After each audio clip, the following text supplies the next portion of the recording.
c'est le cas aussi dans les monastères, c'est pas de l'écriture ordinaire, c'est de la calligraphie toujours. C'est toujours très très calligraphié. Le plus frappant, c'est pour les manuscrits, quoi. Là, à la fin, quand le copiste termine son manuscrit, il commence à écrire. Alors il écrit moi, je sais pas quoi, disons Kevolk, humble serviteur de Dieu, indigne, etc. Il se flagelle pendant 3-4 lignes en bon chrétien, quoi. Et puis après, il dit j'ai terminé ce manuscrit à telle date, sous la royauté d'un tel, sous le catholicosat d'un tel, quand, je sais pas quoi, je dis n'importe quoi, alors que les Turcs viennent d'apparaître devant les murs d'Ani. Ou alors que les croisés viennent de prendre telle ville, enfin. Et puis après, le commanditaire fait la même chose. Après, si le manuscrit est acheté 2 siècles plus tard par quelqu'un, l'acheteur écrit son mémorial. Tu as toute la vie du manuscrit, mais qui en même temps, c'est des sources historiques extraordinaires. C'est des sources de première main. Là vous verrez, par exemple, il y a ce qu'on appelle le mémorial. Malheureusement, maintenant, en français, on utilise un autre terme, on appelle ça le colophon.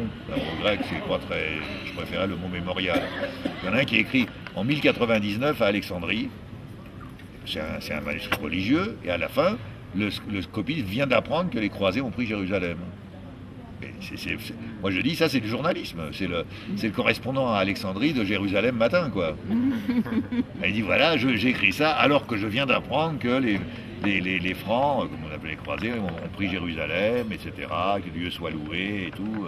C'est meilleur que n'importe quel historien qui écrit 50 ans plus tard. La vitesse de l'information était peut-être quand même...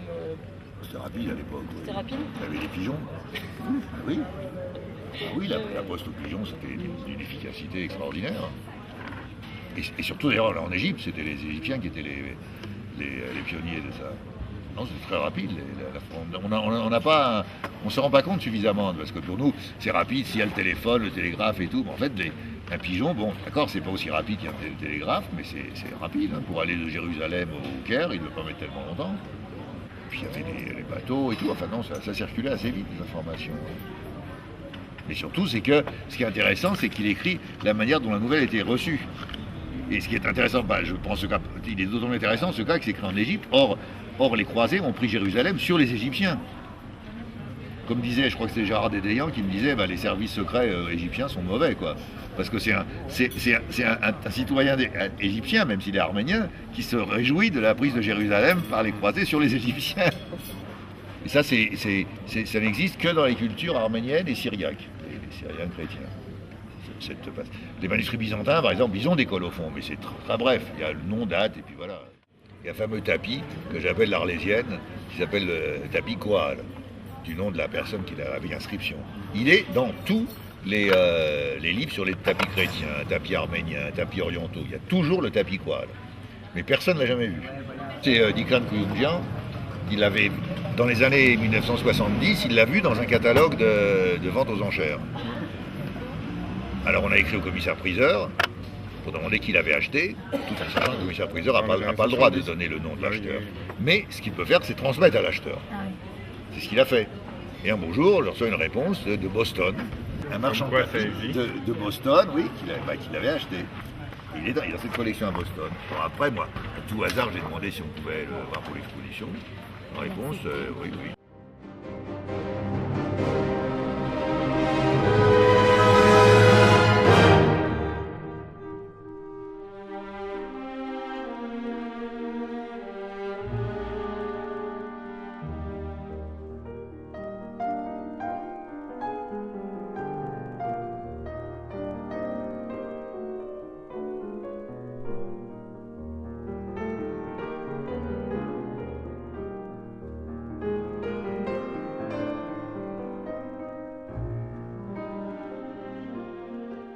Le grec, c'était les langues véhiculaires principales du Proche-Orient. Il y a aussi le syriaque qui était utilisé. Celle-ci a un intérêt tout particulier, cette borne en araméen.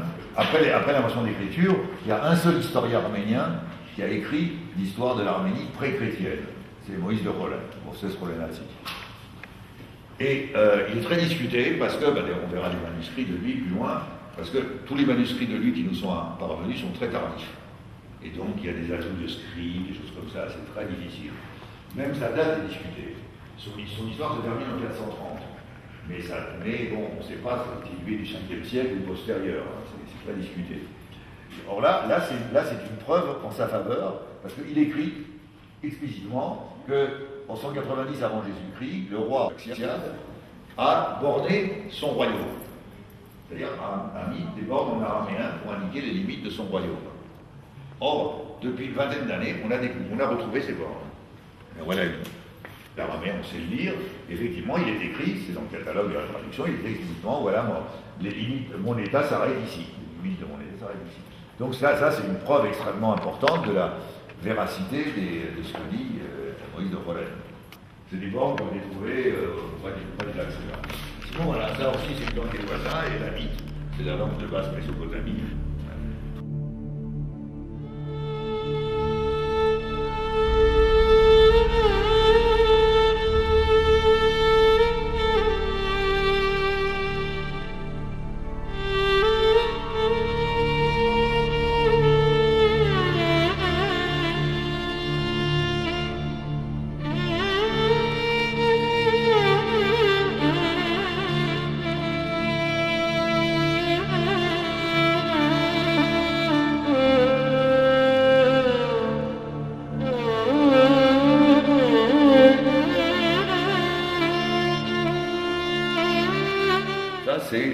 Donc on peut dire que c'est la langue écrite par les anciens Arméniens, pour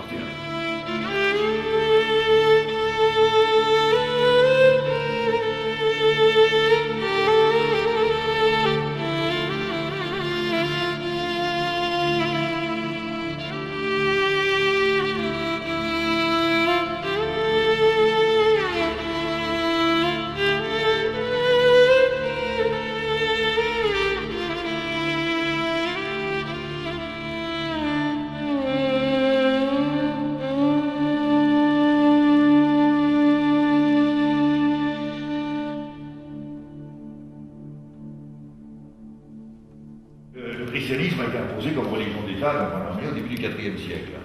Mais les offices se faisaient en grec et en syriaque, puisque l'arménien n'était pas écrit. Donc les fidèles n'y comprenaient rien, puisqu'eux ne connaissaient que l'arménien. Donc petit à petit, c'était l'une des raisons pour lesquelles a émergé l'idée qu'il fallait un alphabet arménien. La deuxième raison, c'est que, comme on le voit sur cette carte, en 387, les deux puissants voisins de l'Arménie, l'Empire byzantin et la Perse, se sont partagés l'Arménie. La plus petite partie était à l'ouest, a été immédiatement annexée par l'Empire byzantin, mais la partie à l'est, les Perses ont, pour des raisons qu'on ignore, ont laissé pendant 30 ans la royauté arménienne perdurer. Bien entendu, sous suzeraineté perse. Du coup, c'est là que ça a été une deuxième raison pour rapidement faire un alphabet arménien, parce que on savait que ça n'allait pas durer longtemps. Effectivement, en 428, ça a été l'abolition de la monarchie par les Perses. Et donc, s'il n'y avait plus d'État, s'il n'y avait pas non plus d'écriture, tout allait être perdu. Donc, au 5e siècle. C'est un moine, mais son Machos, parce qu'il est le seul lettré à l'époque des religieux, qui a été chargé de créer de toutes pièces un alphabet arménien. Et je crois que c'est assez unique, ça, dans l'histoire de l'humanité, que c'est une personne qui crée de toutes pièces un alphabet. On essaie d'utiliser les langues des voisins. Ils connaissaient le grec, ils connaissaient le latin, ils connaissaient le syriaque, ils connaissaient le perse. Alors ici, je vous dis, il y a une question que j'ai toujours posée, qu'aucun archéologue ne m'entendrait là. Alors il a d'abord pris l'alphabet grec, qui contient 24 lettres. Il a éliminé les deux dernières, psi, oméga. Donc il en restait 22.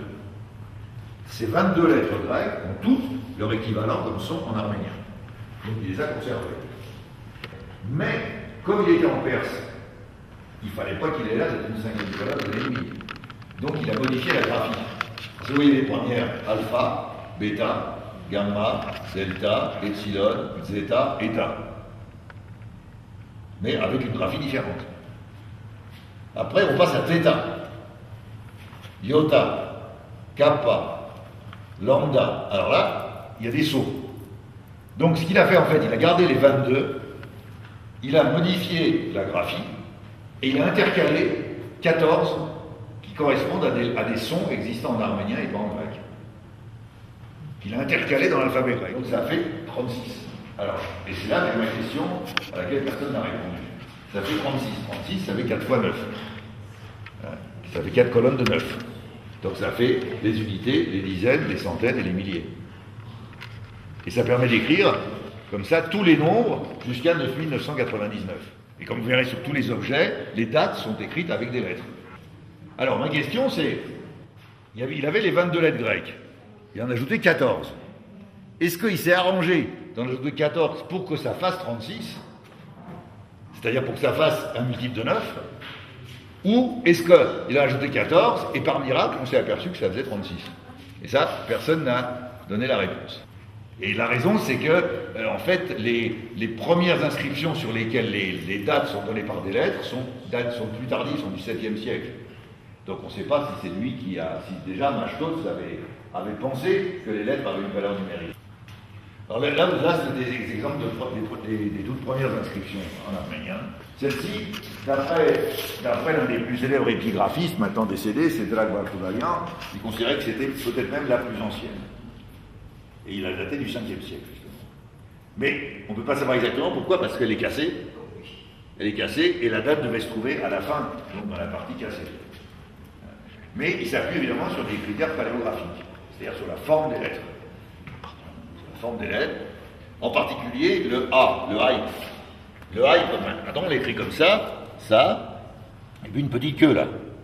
Alors que ici, c'est ça, et ça redescend en boucle. Et ça, c'est une forme qui a été abandonnée assez rapidement. Donc ça prouve déjà une... Bon, maintenant, est-ce que c'est vraiment 5e? C'est difficile à dire, mais c'est là, bon, c'est en tout cas certainement une des plus anciennes. C'est des pierres commémoratives, comme toujours, hein. Ça commence toujours par Kishial, c'est-à-dire le souvenir. Elle provient de Tallinn, qui se trouve sur la route de Yerevan à Gyumri, mais qui malheureusement n'est pas totalement déchiffrée, puisqu'il manque toute la partie droite. Celle-ci est... elle n'est pas datée, mais on peut donner une fourchette, parce qu'elle commence par... Alors là, là, si vous voyez, des lettres DR. Quand il y a un trait dessus, mais ça, c'est pas seulement en arménien, donc là, quand il y a un trait dessus, c'est qu'il y a eu une lettre omise. Et là, évidemment, la lettre omise, c'est le « et », il faut lire ça « del ». « Del » veut dire « seigneur » en arménien. Donc c'est « del », et après, on lit « Yezel ». Yezel, c'est un prénom. Et après, alors, 5 lettres qui sont illisibles, puisque c'est 5 consonnes à la suite. Mais après, on lit Catholicos. Catholicos. Or, il y avait effectivement un Catholicos du nom de Yezel au 7e siècle. Ça donne là, de manière précise, une fourchette pour l'inscription, 630, 640. C'est l'inscription. Alors, qu'est-ce que c'est que ces 5 lettres? Alors ça, c'est quelque chose qui est assez fréquent dans l'écriture arménienne, c'est de la cryptographie. C'est-à-dire que pour les lire, il faut un code. Il faut connaître le code. Il faut décoder. Et il a fallu attendre 1940. Hein, c'est un épigraphiste arménien, Galo Rafadarian, qui l'a décodé. Il a compris le code. Alors, le code, c'était quoi? C'est ce qu'on appelle une cryptographie d'échange. C'est-à-dire il faut échanger, d'une part, les unités et les milliers, d'autre part, les dizaines et les centaines. Alors, si on regarde là, ces 5 lettres, la première, c'est le tcha. Tcha, c'est 700. Il faut le remplacer par 70, c'est-à-dire H. La deuxième, c'est Ra. Ra, c'est 1000. Il faut le remplacer par 1. H-A. La troisième, c'est Lune. Lune, c'est 30. Il faut remplacer par 300. H-A-Y. Oui, t'as deviné, c'est Hayots. Hayots, oui. Catholicos, Hayots Catholicos. Voilà. C'est-à-dire Catholicos d'Arménie. Ça, c'est de la cryptographie d'échange. Cette inscription ici est beaucoup plus tardive. Hein. Elle est de 1785, comme c'est écrit ici. Mais, justement, je l'ai mis exprès face à l'autre parce que, si vous regardez, les premières lettres sont les mêmes. Là, c'est Hishial, là, c'est Hishadag. Les premières lettres sont les mêmes et on voit bien que la graphie n'a pratiquement pas changé entre ça et ça. Bon, celle-là est plus calligraphiée, mais c'est les mêmes, à plus de 1000 ans d'écart, c'est les mêmes lettres. Là, qu'est-ce que c'est que cette inscription? Ça aussi, c'est le côté mémoriel. À la fin du XVIIIe siècle, quand les Russes, avec l'impératrice Catherine II, ont conquis le nord du Caucase sur les Turcs, Catherine II a voulu peupler la région. Et elle a fait déplacer des Arméniens de Crimée qui ont fondé une ville qui existe toujours de nos jours, qui s'appelle Nord Nakhichevan, la nouvelle Nakhichevan, qui est à l'embouchure du Don, la nouvelle Nakhichevan. Et ça, regardez, je vous dis, Hishadag et Arculus. Cette source, cette fontaine est un souvenir de... Ça, c'est la plaque commémorative de la fondation de la première fontaine à Nol-Nakhichevan. Alors vous voyez, c'est assez frappant. Pour commémorer une fontaine, hein, on fait de la calligraphie. Toutes les lettres sont calligraphiées, simplement pour la commémoration d'une fontaine. La date est décrite dans notre calendrier, et non pas en lettres arméniennes, parce qu'en fait, c'est une inscription en Russie. L'autre support donc plus usuel à l'époque, c'est à part la pierre, c'est le parchemin. Ça, c'est un bel exemple de parchemin. Le parchemin, c'était de la peau de veau ou de mouton. Alors, 10 feuillets qui sont extraits du plus grand manuscrit arménien qu'on possède. C'est un homéliaire, un recueil d'homélie qui fait à peu près 600 feuillets, qui se trouve au Matin d'Alain, à Yerevan. Et ça, ce sont 10 feuillets détachés qui sont conservés à Venise. C'est mes guitaristes. Et donc, par chance, parce que du coup, on a pu les avoir pour l'esprit de l'autre et intransportables ensemble. Donc voilà, il date du début du XIIIe siècle. L'écriture, c'est la première écriture arménienne qu'on appelle le Yelvatakil, l'écriture de fer, c'est l'écriture script, si vous voulez. Et bon, pour la petite histoire, ça c'est du velin, du veau. Chaque feuille représente la peau d'un veau de moins d'1 an.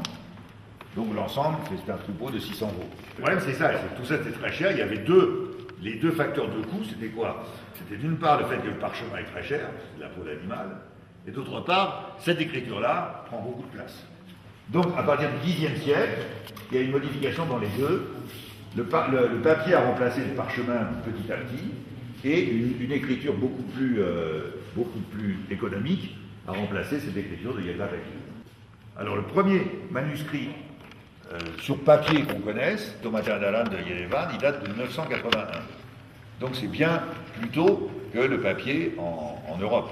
Ce qui est logique, puisque le papier vient de Chine. Donc les Arméniens l'ont connu avant les Européens. Ceci dit, le papier n'a pas du tout fait disparaître le parchemin. Le parchemin restait le matériau noble, mais le papier était plus économique. De même, cette écriture-là restait l'écriture noble. Mais l'autre, qu'on va voir dans les autres manuscrits, était plus économique. Donc ça s'appelle l'homéliaire de Mouche. Il est originaire de ce couvent ici, sous le Palakelots, de Mouche, à l'ouest du lac de Van. Alors, sur cette carte, vous voyez justement tous les principaux monastères arméniens du Moyen-Âge. Et chaque monastère avait, dans le monastère, il y avait ce qu'on appelle le scriptorium. En arménien, ça s'appelle Kotchadoun, où il y avait des moines qui ne faisaient que copier des manuscrits. Ils se levaient à 4 heures, ils faisaient leur prière et ils copiaient. Rien que la copie d'un évangile prenait plusieurs années. Parce que c'est tout de la calligraphie. Je disais tout à l'heure, l'écrit arménien n'est pas seulement un moyen de communication. C'est un moyen d'ornement et c'est un moyen de garder la mémoire. Le dernier royaume d'Arménie en Arménie a disparu en 1045, avec la chute d'Ani, dernière capitale prise par les Byzantins, en 1045. Donc après 1045, il n'y a plus de royaume d'Arménie en Arménie. Mais, pour diverses raisons, il y a un royaume d'Arménie, c'est recréé ici, en 1198, a été recréé, mais hors d'Arménie. Mais il s'appelait toujours royaume d'Arménie, en Cilicie. Et ça a été, disons, la bouée de sauvetage pour la culture arménienne. Pourquoi? Parce que, contrairement à la Grande Arménie, la Cilicie avait une vaste côte, façade maritime.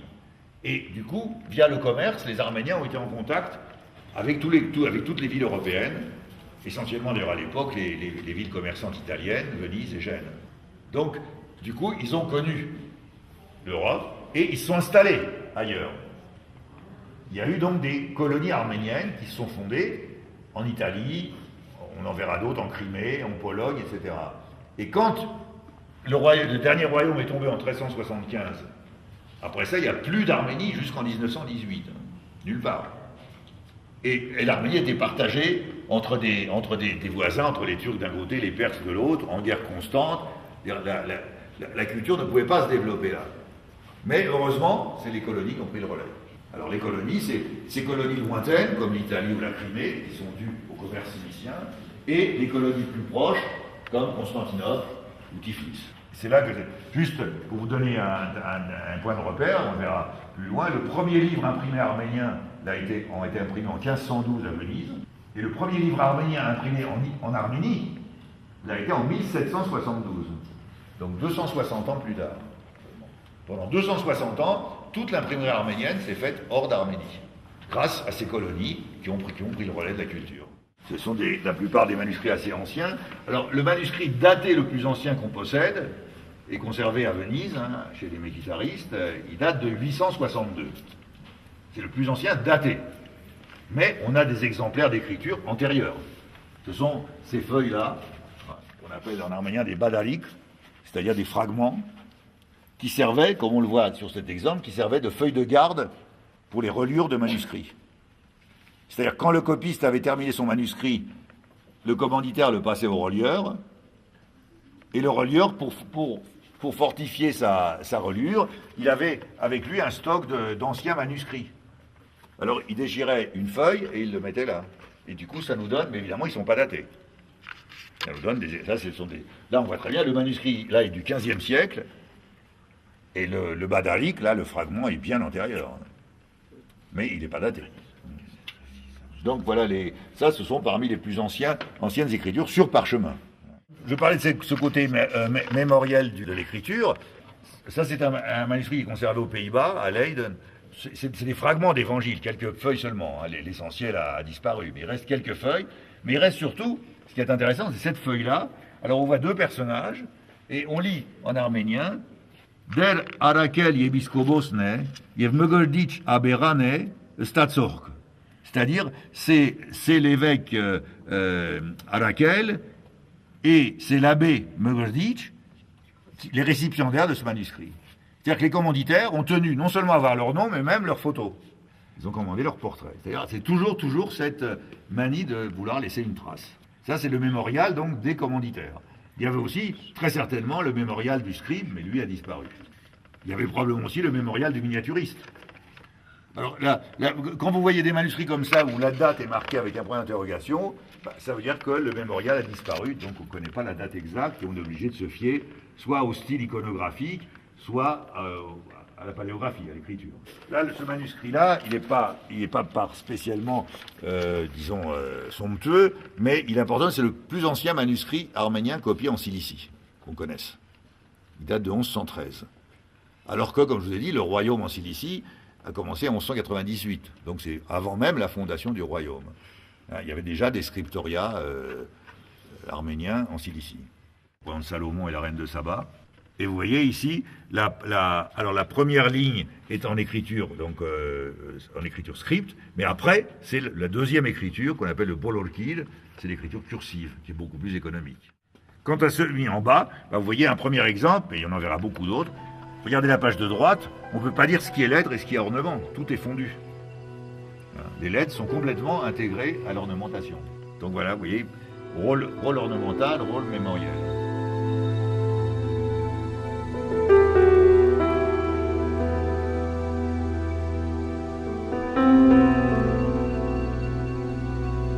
Toros Salonetsi, un des plus célèbres miniaturistes arméniens, c'est une Bible qu'il a faite en 1318, donc il y a un colophon, il y a un mémorial. Et ça, c'est le début de l'évangile de Jean. Ça commence par la lettre I, le INI. Toute cette barre verticale avec la petite queue au milieu, c'est la lettre I. Et vous lisez tout en lettres. Alors, si vous regardez bien, les lettres ont des formes d'oiseaux. Ça, c'est très fréquent dans les manuscrits arméniens, ce qu'on appelle des lettres ornithomorphes. En arménien, on dit tolchnakil. Alors là, le texte se lit I euskespane ed panen. Et c'est le début de l'évangile de Jean, c'est au commencement était le verbe. Voilà. Et le I là, alors regardez le I, il y a 3 animaux en bas et 2 personnages au-dessus pour faire la lettre I. En bas ici vous avez un autre exemple, c'est un rituel d'ordination qui explique donc les diverses cérémonies d'ordination. Et sur la page de droite commence la description de la cérémonie d'ordination du catholicos, du patriarche suprême. La miniature d'ailleurs représente la consécration du catholicos. Et à droite commence le texte. Alors là vous voyez très clairement la première ligne en lettres ornithomorphes, les lettres ornementées, les 2 lignes suivantes en yelgataki, c'est-à-dire en script, et la dernière ligne en polorkil, en cursive. Et vous voyez bien la différence d'espace que ça prend. Là, vous avez typiquement la hiérarchie entre les différentes écritures. Les manuscrits proviennent de Los Angeles, l'Université de Californie à Los Angeles. C'est le début de l'évangile de Matthieu. C'est le même texte. Là, en haut, c'est avec des lettres ornithomorphes, oiseaux, et en bas, la première ligne, c'est des lettres anthropomorphes, c'est des personnages. Le haut est plus facile à lire, mais c'est le même texte. Kilk, Zhenentian, c'est-à-dire c'est le livre de la généalogie. Hein. L'évangile de Matthieu commence par la généalogie du Christ. Mais alors là, pour lire Kirk, si on ne sait pas ce que c'est pas évident avec les personnages. Hein, les personnages sont des lettres. Hein, ce qu'on appelle des lettres anthropomorphes. Ah, c'était un peu moins fréquent que les lettres ornithomorphes, mais ça, parce que c'est plus difficile à lire. Il y a toujours eu cet attrait pour les formes d'oiseaux. Moi, je crois qu'une des raisons, c'est ce bec à la fin qui permet de terminer en beauté, quoi. Hein, toutes ces lettres, elles se terminent par des becs d'oiseaux. Alors, ce manuscrit, ça s'appelle l'évangile de Glazol, c'est un des plus somptueux, un des plus célèbres manuscrits arméniens. Et on a eu une chance il y a cette exposition parce que il y a une dizaine d'années, ils avaient enlevé la reliure de ce manuscrit. Et quand je l'ai demandé, s'ils étaient prêts à le prêter, en général, comme vous voyez, quand on prête un manuscrit, on l'ouvre sur une page. Hein. Et j'ai demandé s'ils avaient remis, et finalement, ils ont dit que non, ils avaient décidé de ne pas le relier. Donc, il est sous forme de feuillet. Alors, j'ai dit, du coup, on peut en demander plusieurs. Alors, ils m'ont autorisé 5. Hein. Alors, il y en a un là, et les 4 autres sont là-bas. Les feuillets du même évangile de Glazol. Donc, on a la chance d'avoir 5 feuillets de ce manuscrit, qui est un des plus somptueux manuscrits arméniens, hein, l'évangile de Glazol.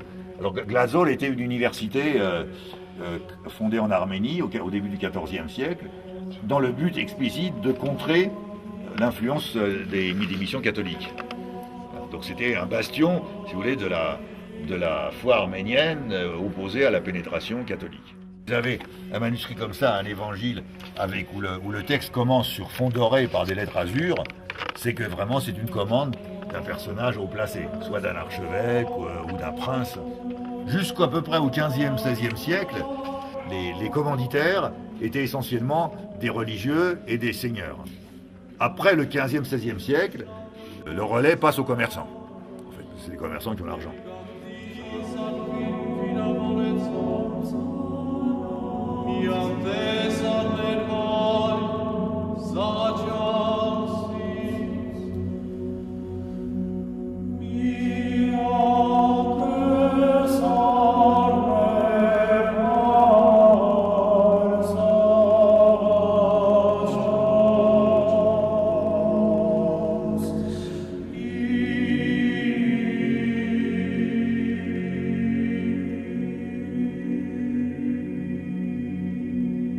En fait, ça c'est le même.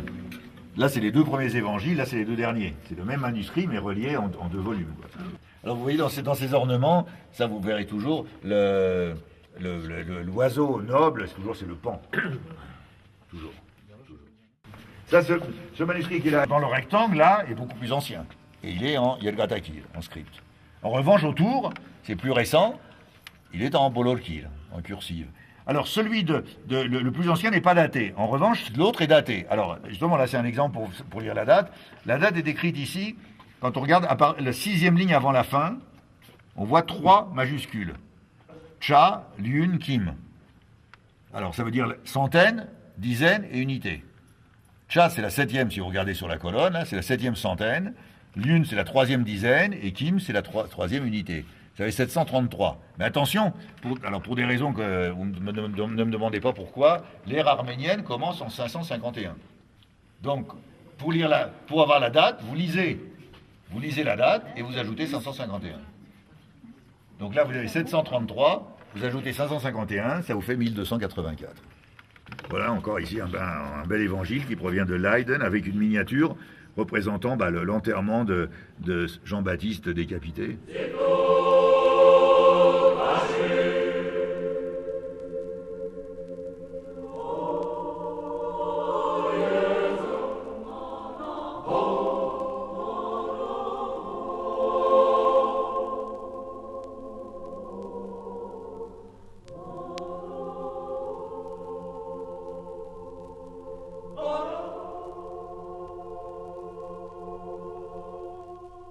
Ça, c'est aussi un beau. Alors, ça, c'est un beau. Alors, vous voyez, là, on voit bien, il est sur papier. Hein.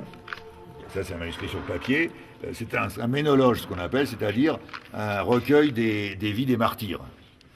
Alors, ça aussi, c'est des sources historiques très importantes, parce que là, par exemple, il raconte la vie de deux princes arméniens de la famille Zazrouni qui ont été martyrisés par les Arabes. Manuscrit intéressant, surtout pour la première ligne. Il y a en fait 3 méthodes qui sont utilisées beaucoup dans les inscriptions arméniennes. L'une, c'est l'élision. Je vous ai dit, c'est quand on omet des lettres, en général des voyelles, on met un trait dessus. Ça veut dire qu'il y a une omission là. L'autre, c'est la cryptographie. On a vu un exemple. C'est-à-dire qu'il faut décoller. Et la troisième, pour gagner de la place, c'est ce qu'on appelle des ligatures. C'est-à-dire qu'on réunit plusieurs lettres en un seul symbole. Là, par exemple, le premier symbole, c'est à la fois le M et le Ré. Le deuxième, c'est à la fois le I et le To. C'est meurchital, en fait. Mais pour gagner de la place, de manière à pouvoir écrire tout le titre en une ligne, il a ligaturé des lettres ensemble. Alors cet évangile, il y a eu 5 peintres qui s'y sont mis. Il y a 5 différents styles de miniatures. Bon, ça ce sont les tables qui sont classiques dans les débuts des évangiles. C'est ce qu'on appelle les tables de concordance entre les 4 évangiles, mais qui sont toujours des prétextes à ornementation. Vous voyez, regardez cette ornementation somptueuse, là, avec le pan, toujours là. Il y a un singe, il y a des oiseaux qui boivent. Enfin, le miniaturiste donne libre cours à son imagination, là, puisqu'il n'y a pas de sujet. Il n'y a pas de sujet. Donc il peut présenter tout ce qu'il veut.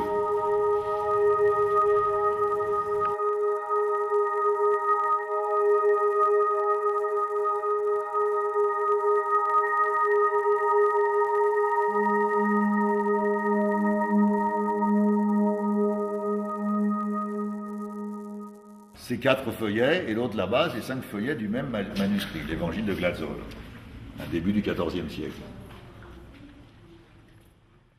Alors les mémoriaux ne sont pas spécifiques aux édifices et aux manuscrits.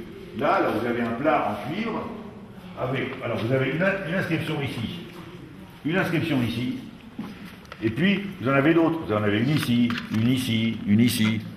Chacun laisse sa trace. La plus belle, c'est celle-ci, c'est l'inscription de l'artisan. Vous voyez, vous lisez ici, en arménien, Varbed. Varbed, ça veut dire l'artisan, le maître, l'artisan. Et là, vous avez la date. Voilà, on lit ici, I tevis, c'est-à-dire dans notre date, tevis, notre date, ça veut dire la date arménienne, de l'ère arménienne. Et voilà, vous avez 3 lettres. Ça, c'est 926. C'est une vulgaire table, ça. Hein. Même pour une table, on met toujours la mémoire écrite. Il a été fait à Julfa, sur les bords de l'Arax. Hein, c'est la ville tristement célèbre récemment pour la destruction des Khachkars. Et Julfa était en Perse à l'époque, en 1477. Donc vous avez aussi des écritures en caractère arabe, parce que le persan était écrit en caractère arabe. Hein. Donc vous voyez, vous avez vraiment, sur un simple plat comme ça, toute cette manie de l'écrit qui apparaît.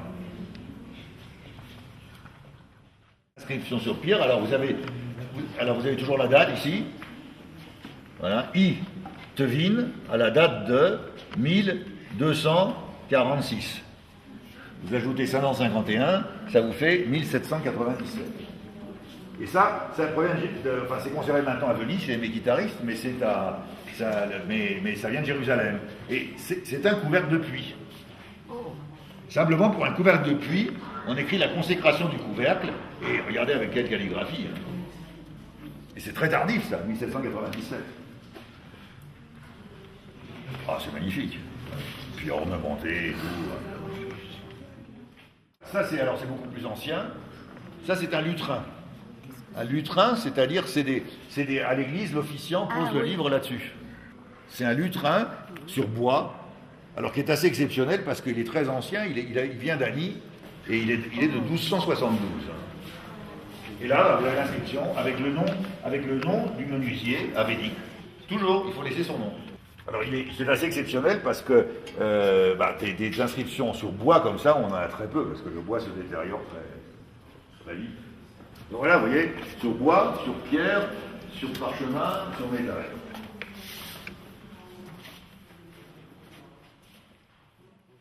Les monnaies.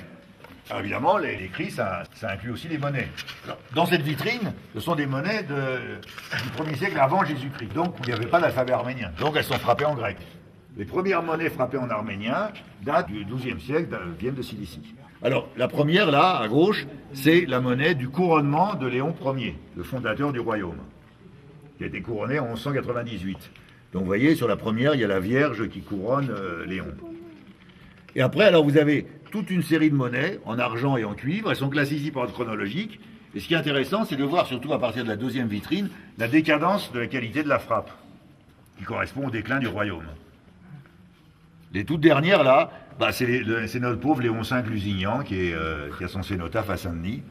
Bah, regardez le pauvre, les monnaies qu'il frappait. Hein. Le degré d'argent est beaucoup plus faible, la taille est plus faible. Bah, dans tous les sens du terme, il n'y a plus d'argent, quoi. Hein.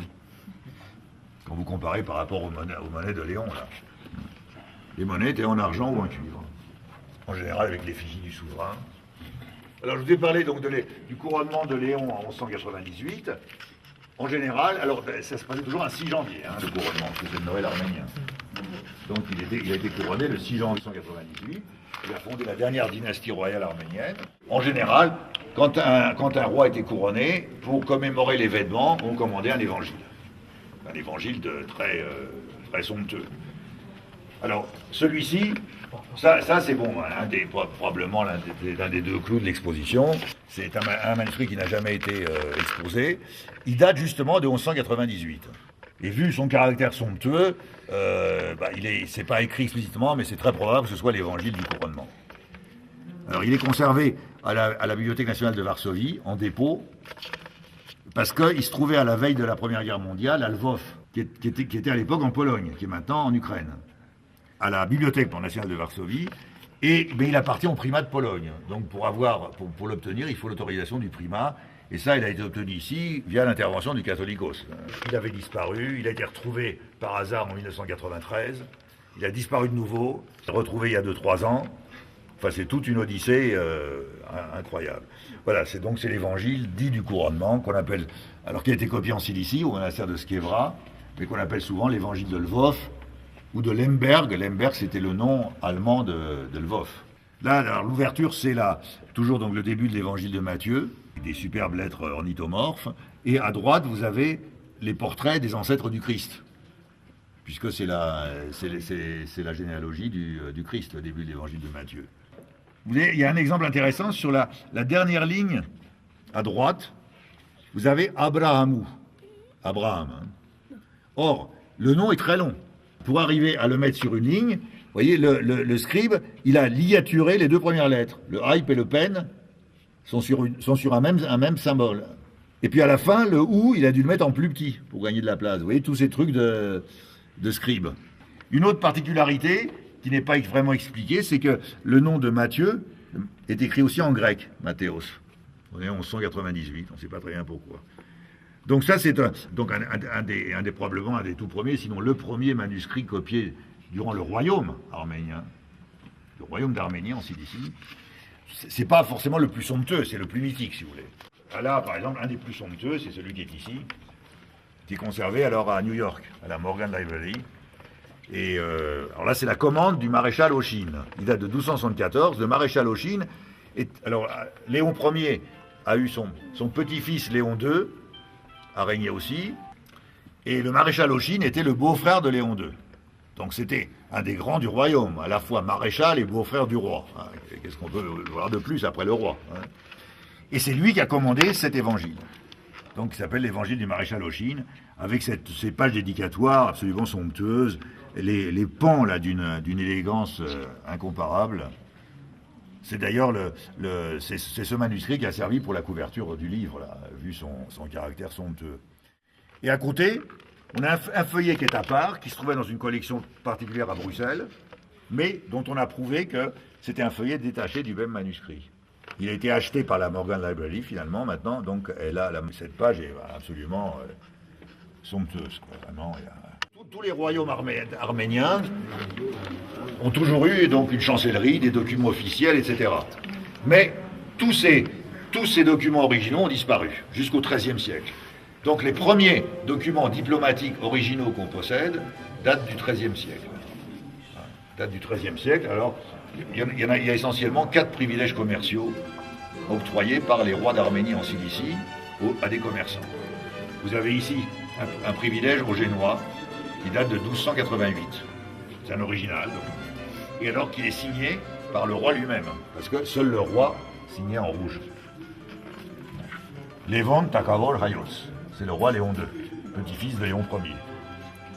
À côté, là, vous avez deux privilèges, alors au Montpellierin, qui datent du XIVe siècle, qui eux sont sur papier, contrairement à celui-là qui est sur parchemin. Et puis là, vous avez alors le plus somptueux des cadres, un privilège octroyé aux Siciliens en 1331, qui est donc un manuscrit bilingue en arménien avec la traduction latine. Et enfin à droite, alors c'est pas un document royal puisqu'il est signé en noir, mais c'est le plus ancien document officiel daté qui nous soit parvenu. Il est daté de 1271. Et enfin ici, alors ça c'est beaucoup plus tardif, c'est une pierre alors qui est extraordinaire parce que c'est le seul, à ma connaissance, le seul exemple de lettres ornithomorphes sur pierre. Ce sont des lettres en forme d'oiseau gravées sur la pierre. Alors il n'est pas daté, mais bon, on suppose qu'il est du XVIIe siècle. L'imprimerie a été inventée donc au milieu du XVe siècle. À cette époque, il n'y avait plus d'Arménie. L'Arménie était partagée entre les Turcs et les Perses. Il n'y avait plus d'Arménie. Mais heureusement, comme je disais tout à l'heure, il y avait les colonies. Alors, vous voyez ici, il y avait 3 groupes essentiels de colonies. Il y en a un peu partout. Mais les 3 essentiels, c'est l'Italie, la Crimée et la Pologne. Alors pourquoi? Les raisons sont relativement simples. L'Italie, parce que depuis la Cilicie, les Arméniens étaient en contact avec les Italiens, essentiellement Gênes et Venise, mais pas seulement. Pourquoi la Crimée? Parce qu'à cette époque, au XIIIe siècle, la côte sud de la Crimée était aux mains des Génois, donc que les Arméniens connaissaient. Et enfin, pourquoi la Pologne? Parce que quand en 1472, les Turcs ont conquis la Crimée, beaucoup d'Arméniens de Crimée se sont réfugiés dans le royaume chrétien le plus proche, qui était la Pologne. Alors, le premier livre arménien, comme je vous ai dit, a été imprimé en 1512 à Venise. Le deuxième lieu d'impression, c'est Constantinople, 1567. Le troisième, c'est Rome, 1584. Et le quatrième, c'est Lvov, 1616. Et comme je vous ai dit, il faut attendre 1772 pour avoir un livre arménien imprimé en Arménie. Voilà ici un exemplaire du tout premier livre arménien imprimé. Le livre du vendredi, de Patakis.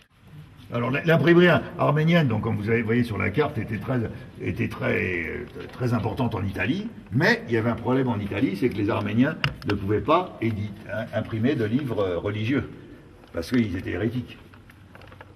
Ça, c'est le premier livre arménien imprimé en France.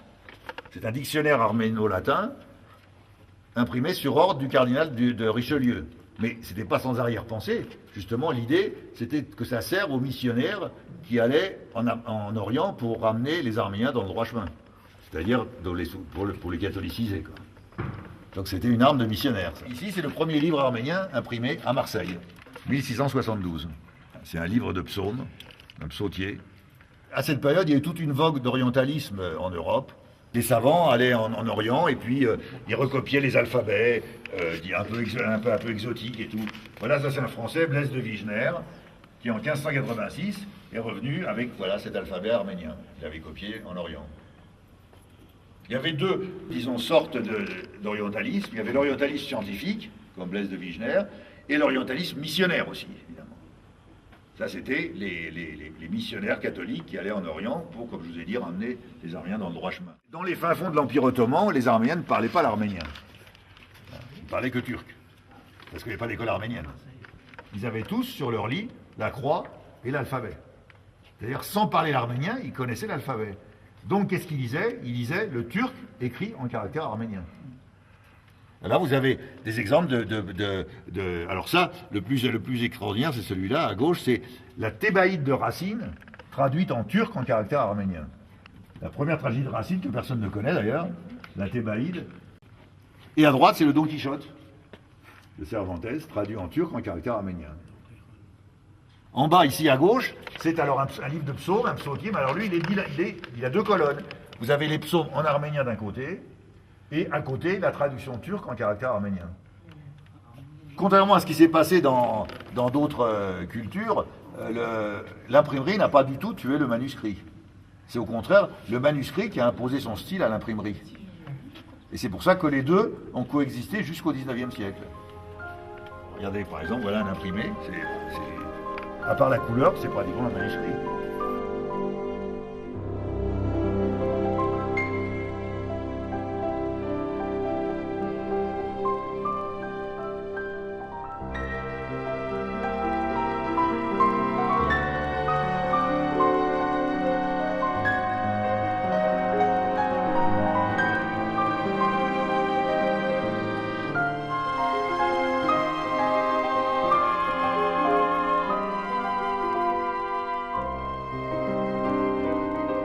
Là, un autre exemple d'orientaliste scientifique, c'est un Allemand, là, Johann Schröder, qui est allé en Orient, qui est revenu. Alors là, c'est magnifique, il a fait tout l'alphabet. Chaque ligne représente une lettre arménienne avec toutes ses graphies différentes. En commençant par la graphie, par la lettre ornementée, puis le Yelgatakil, Bololkil, etc.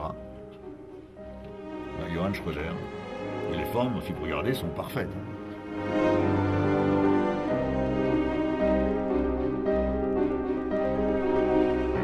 Et en bas, ce sont des livres bilingues. Alors là, ce sont des livres pour missionnaires.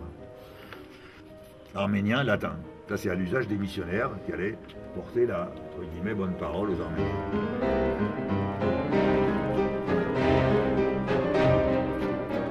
Ici, encore un Allemand, Tourneiser zum Turn, qui a publié ce livre en 1583. Et il a, sur la page de gauche, là, il a toutes les écritures de l'Orient. L'hébreu, l'arabe, le syriaque, dont l'arménien. Il y a 4 lignes en arménien, là, qui sont d'ailleurs très difficiles à lire parce qu'elles sont très influencées par le gothique allemand. Le livre qui est là a été aussi imprimé à Marseille, mais lui, alors, est beaucoup plus important que le premier. Ça, on peut dire un peu que c'est la gloire de Marseille, ce livre, parce que jusque-là, tous les livres arméniens étaient imprimés en langue classique, collapale. Mais que petit à petit, les Arméniens ne parlaient plus. L'arménien parlait, qu'on appelle l'ashkhalapad, la langue vernaculaire. Et ça, c'est à Marseille qu'a été publié en 1675 le premier livre arménien en langue vernaculaire. C'est un traité d'arithmétique.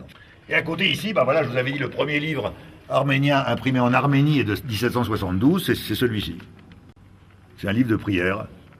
Donc c'est le catholicos Simeon Yelevansi qui a imposé l'installation d'une imprimerie à Etchmiadzin.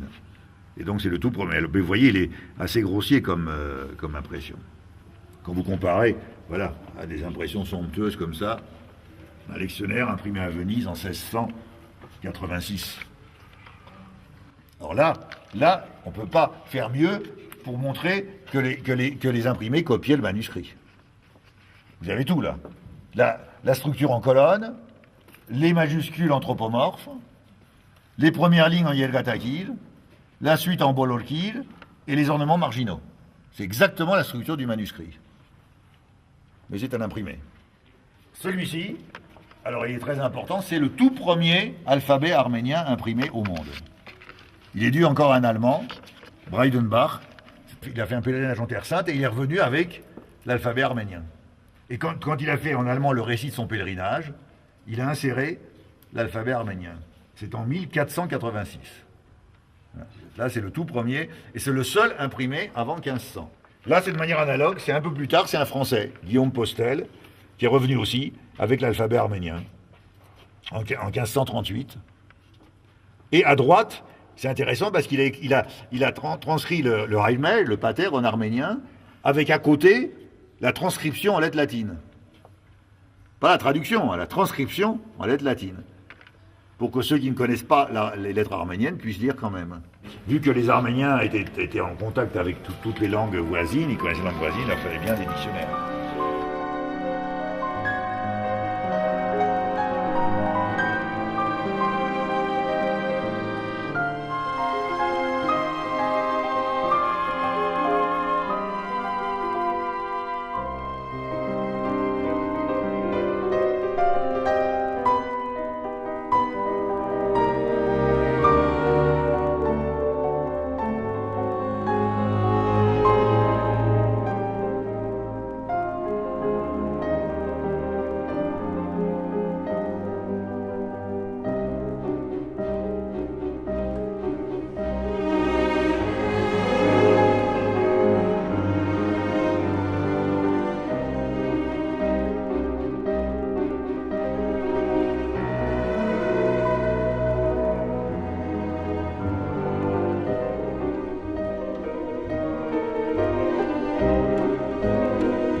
Alors tout d'abord, vous remarquerez toujours la même structure.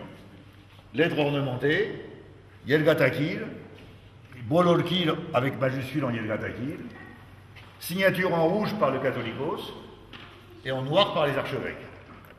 Toujours le schéma classique. Alors si vous regardez, là c'est dirigé contre qui? Vous lisez ici contre Zol Calvin Yev Lutheragank Assen, ceux qui se disent calvinistes et luthériens. Donc c'est contre la pénétration protestante. Et alors il donne des conseils. Nach Yelort, Cholort, Inkelot, premièrement, deuxièmement, troisièmement, et ça va jusqu'à Xanelort. Donc c'est 20 conseils, disons, pour s'opposer à la pénétration des idées protestantes. Le premier planisphère arménien imprimé. Donc imprimé, Amsterdam, 1695. C'est une belle œuvre. Hein, alors avec comme toujours des ornements. Ça, ils ne peuvent pas s'empêcher, c'est la tradition de mélanger toujours l'écrit et l'ornement. Voilà, vous avez là la carte du ciel, le pôle nord et le pôle sud, les 4 saisons. Alors il y a une chose curieuse ici, c'est l'autre jour, c'est Gérard Dédéian qui m'a donné la clé. Là c'est l'Atlantique, hein, mais si vous lisez comment il s'appelle Yetiopatsvots Ovgianos, c'est-à-dire océan éthiopien. Curieux puisque l'Éthiopie est ici. Pourquoi l'océan éthiopien? En fait, la raison, effectivement, est assez simple, c'est que de l'Afrique, les Arméniens connaissaient le seul royaume chrétien, qui était l'Éthiopie. Donc pour eux, Afrique, c'était l'Éthiopie. Donc ça, il faut lire plutôt océan africain. Et là, ça devient clair. Ça, c'est une énigme. Ça, c'est un manuscrit qui se trouve à Autun, en France, qui date du Xe siècle. Tout le texte, c'est les lettres de Saint Jérôme, donc rien à voir avec les Arméniens. Mais sur le dernier feuillet, recto verso, il y a 90 mots latins avec leur traduction arménienne transcrite en lettres latines. Qui l'a fait? Comment? Pourquoi? On n'en sait rien. Ça a été découvert au XIXe siècle par un orientaliste français, Henri Aumont, qui est tombé là-dessus. Donc voilà. Et en fait, quand on regarde, les traductions, enfin en transcription latine, sont tout à fait correctes. Donc voilà, ça s'appelle le glossaire d'Autun. Ça reste une énigme. Là, vous avez 2 dictionnaires manuscrits, arméno-latin, mais justement, les 2 tendances que je vous disais. Celui-là, c'est un Italien, Piero Mali, qui était un des fers de lance du missionnariat catholique en Arménie. Donc ça, c'était un dictionnaire, mais qui est resté à l'état manuscrit, qui est au Vatican. En revanche, celui-là, c'est un scientifique, ça.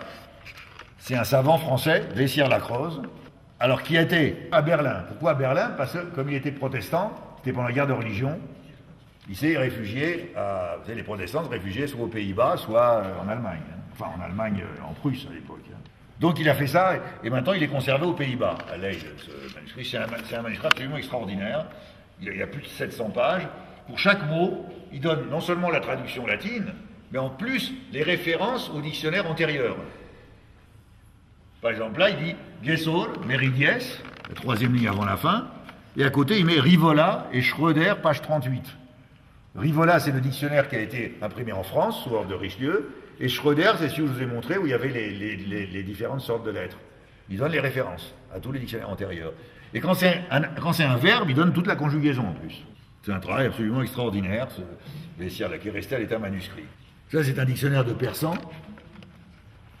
alors qui donne successivement, pour chaque mot persan, la transcription arménienne, puis le mot en persan, puis la traduction arménienne. Enfin, là, vous avez la même œuvre, le livre des questions de Grigol Datevatsi, qui est écrite au XIVe siècle, mais là c'est une copie manuscrite, et là c'est un imprimé, qui sont tous les deux du début du XVIIIe. Vous voyez, on faisait parallèlement les deux. Et toujours l'imprimé, toujours avec une copie manuscrite comme style. Donc voilà la même œuvre, imprimée et manuscrite, vers la même époque, début XVIIIe. Là, vous avez des exemples alors, de manuscrits arméniens postérieurs à l'imprimerie. Ça n'a pas du tout affecté la copie de manuscrit. En fait, c'est pour celui-là que j'avais contacté ce marchand londonien. Parce qu'il est, bon, c'est un très célèbre miniaturiste arménien du XVIe siècle, Ragop Djourayeti, et le manuscrit est absolument extraordinaire. Regardez la tête de la Vierge Marie, là. Celui-là aussi est assez somptueux. Hein. Tout ça, c'est des manuscrits postérieurs à l'imprimerie. Vous voyez, on continuait. Celui-ci est assez curieux parce que le même scribe, jusqu'à la page 36 verso, il écrivait au Pololkil. Puis brusquement, il est passé en... Alors l'écriture suivante, il s'appelle notalkie, l'écriture notariale. On voyait bien la différence d'écriture sur les deux pages. Et là, alors en bas, les deux dernières lignes, alors là, c'est encore de la cryptographie, mais c'est un autre style de cryptographie. Là, le code est tout à fait différent, là, ce qu'on appelle la cryptographie sommatoire. Ça veut dire quoi? Pour arriver à le lire, vous devez d'une part, vous devez grouper les lettres deux par deux. Pour chaque couple de lettres, vous remplacez les lettres par leur valeur numérique. Vous faites la somme, et vous mettez la lettre qui correspond à la cryptographie sommatoire. Le fait que les lettres représentent des nombres, ça donne une palette énorme pour la cryptographie. Voilà des très jolis petits manuscrits postérieurs à l'imprimerie. Un psautier, là.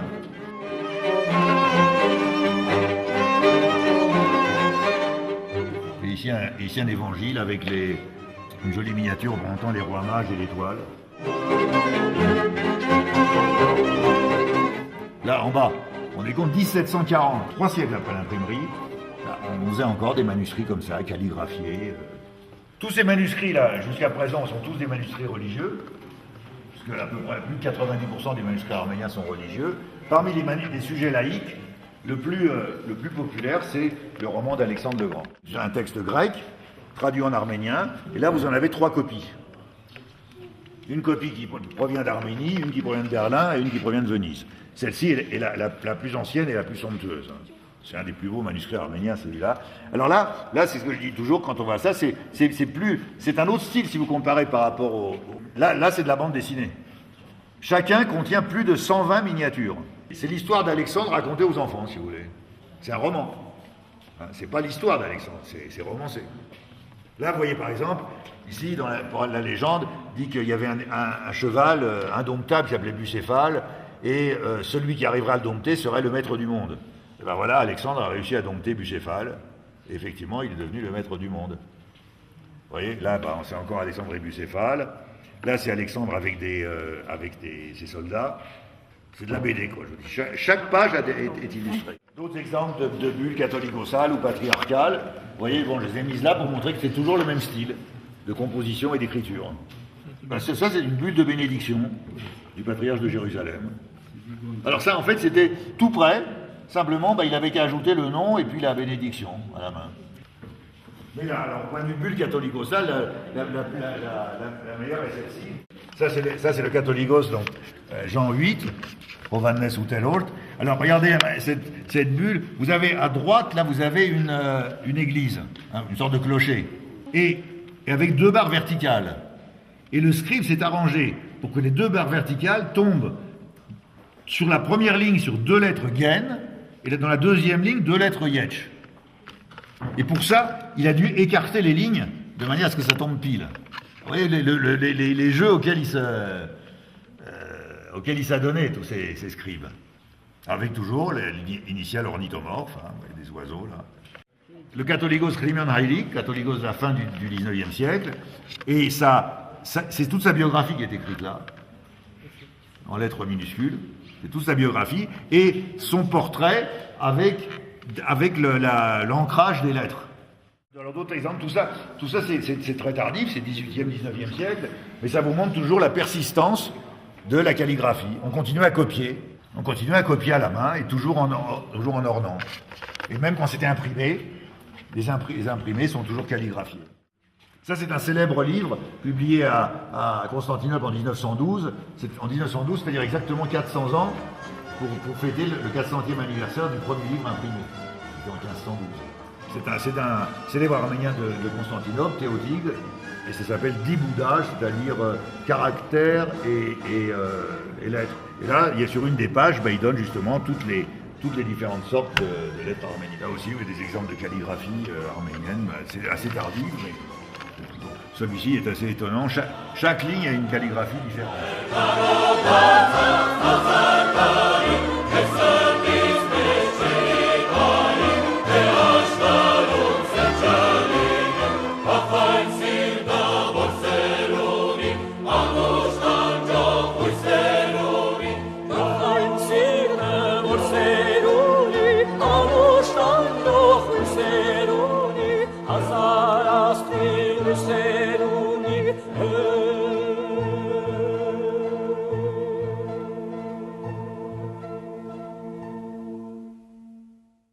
de Komitas écrite par lui-même. C'est l'écriture de Komitas. Ça, c'est donc la messe qu'il a composée. Alors, comme certains d'entre vous savent, Komitas faisait partie de la déportation du 24 avril 1915, mais lui a survécu, mais il a survécu fou, hein, puisqu'il est mort dans un asile à Villejuif en 1935.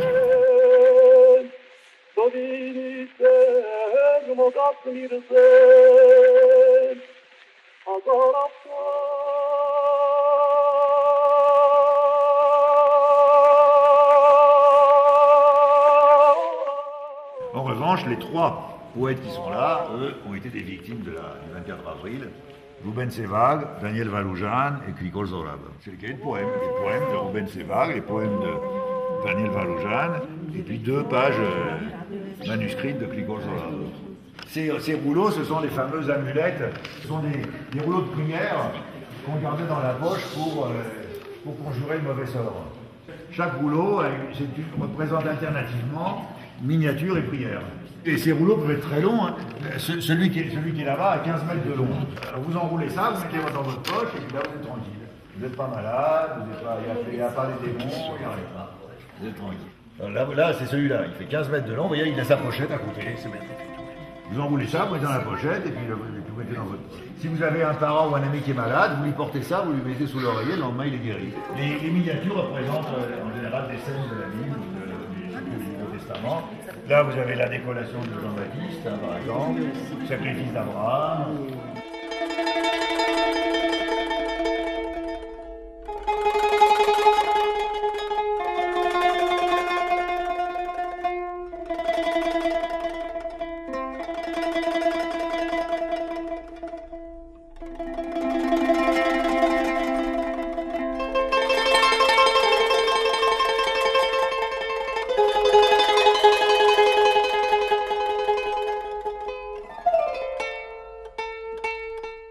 Cette feuille-là, qui est un exemplaire unique, ça provient de la British Library de Londres, c'est une feuille de prière. Des prières, mais sont écrites dans les triangles et dans tous les sens. Alors regardez la calligraphie, c'est absolument extraordinaire. C'est une feuille de prière, je connais pas d'autres exemples au monde. Même là, ils arrivent à faire des initiales ornementées, hein, ornithomorphes, les initiales sont en forme d'oiseau, toujours. Et regardez la taille et la qualité de l'écriture. Ça date de 1654. Il y a la date exacte, avec des lettres arméniennes, mais je vous avoue que j'ai eu un mal fou à la trouver. C'est quelque part dans le triangle, là, en haut à gauche, qu'il y a la date.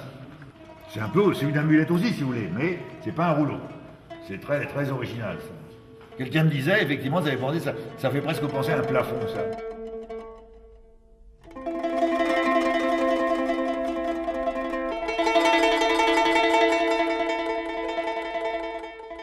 C'est une carte qui a été...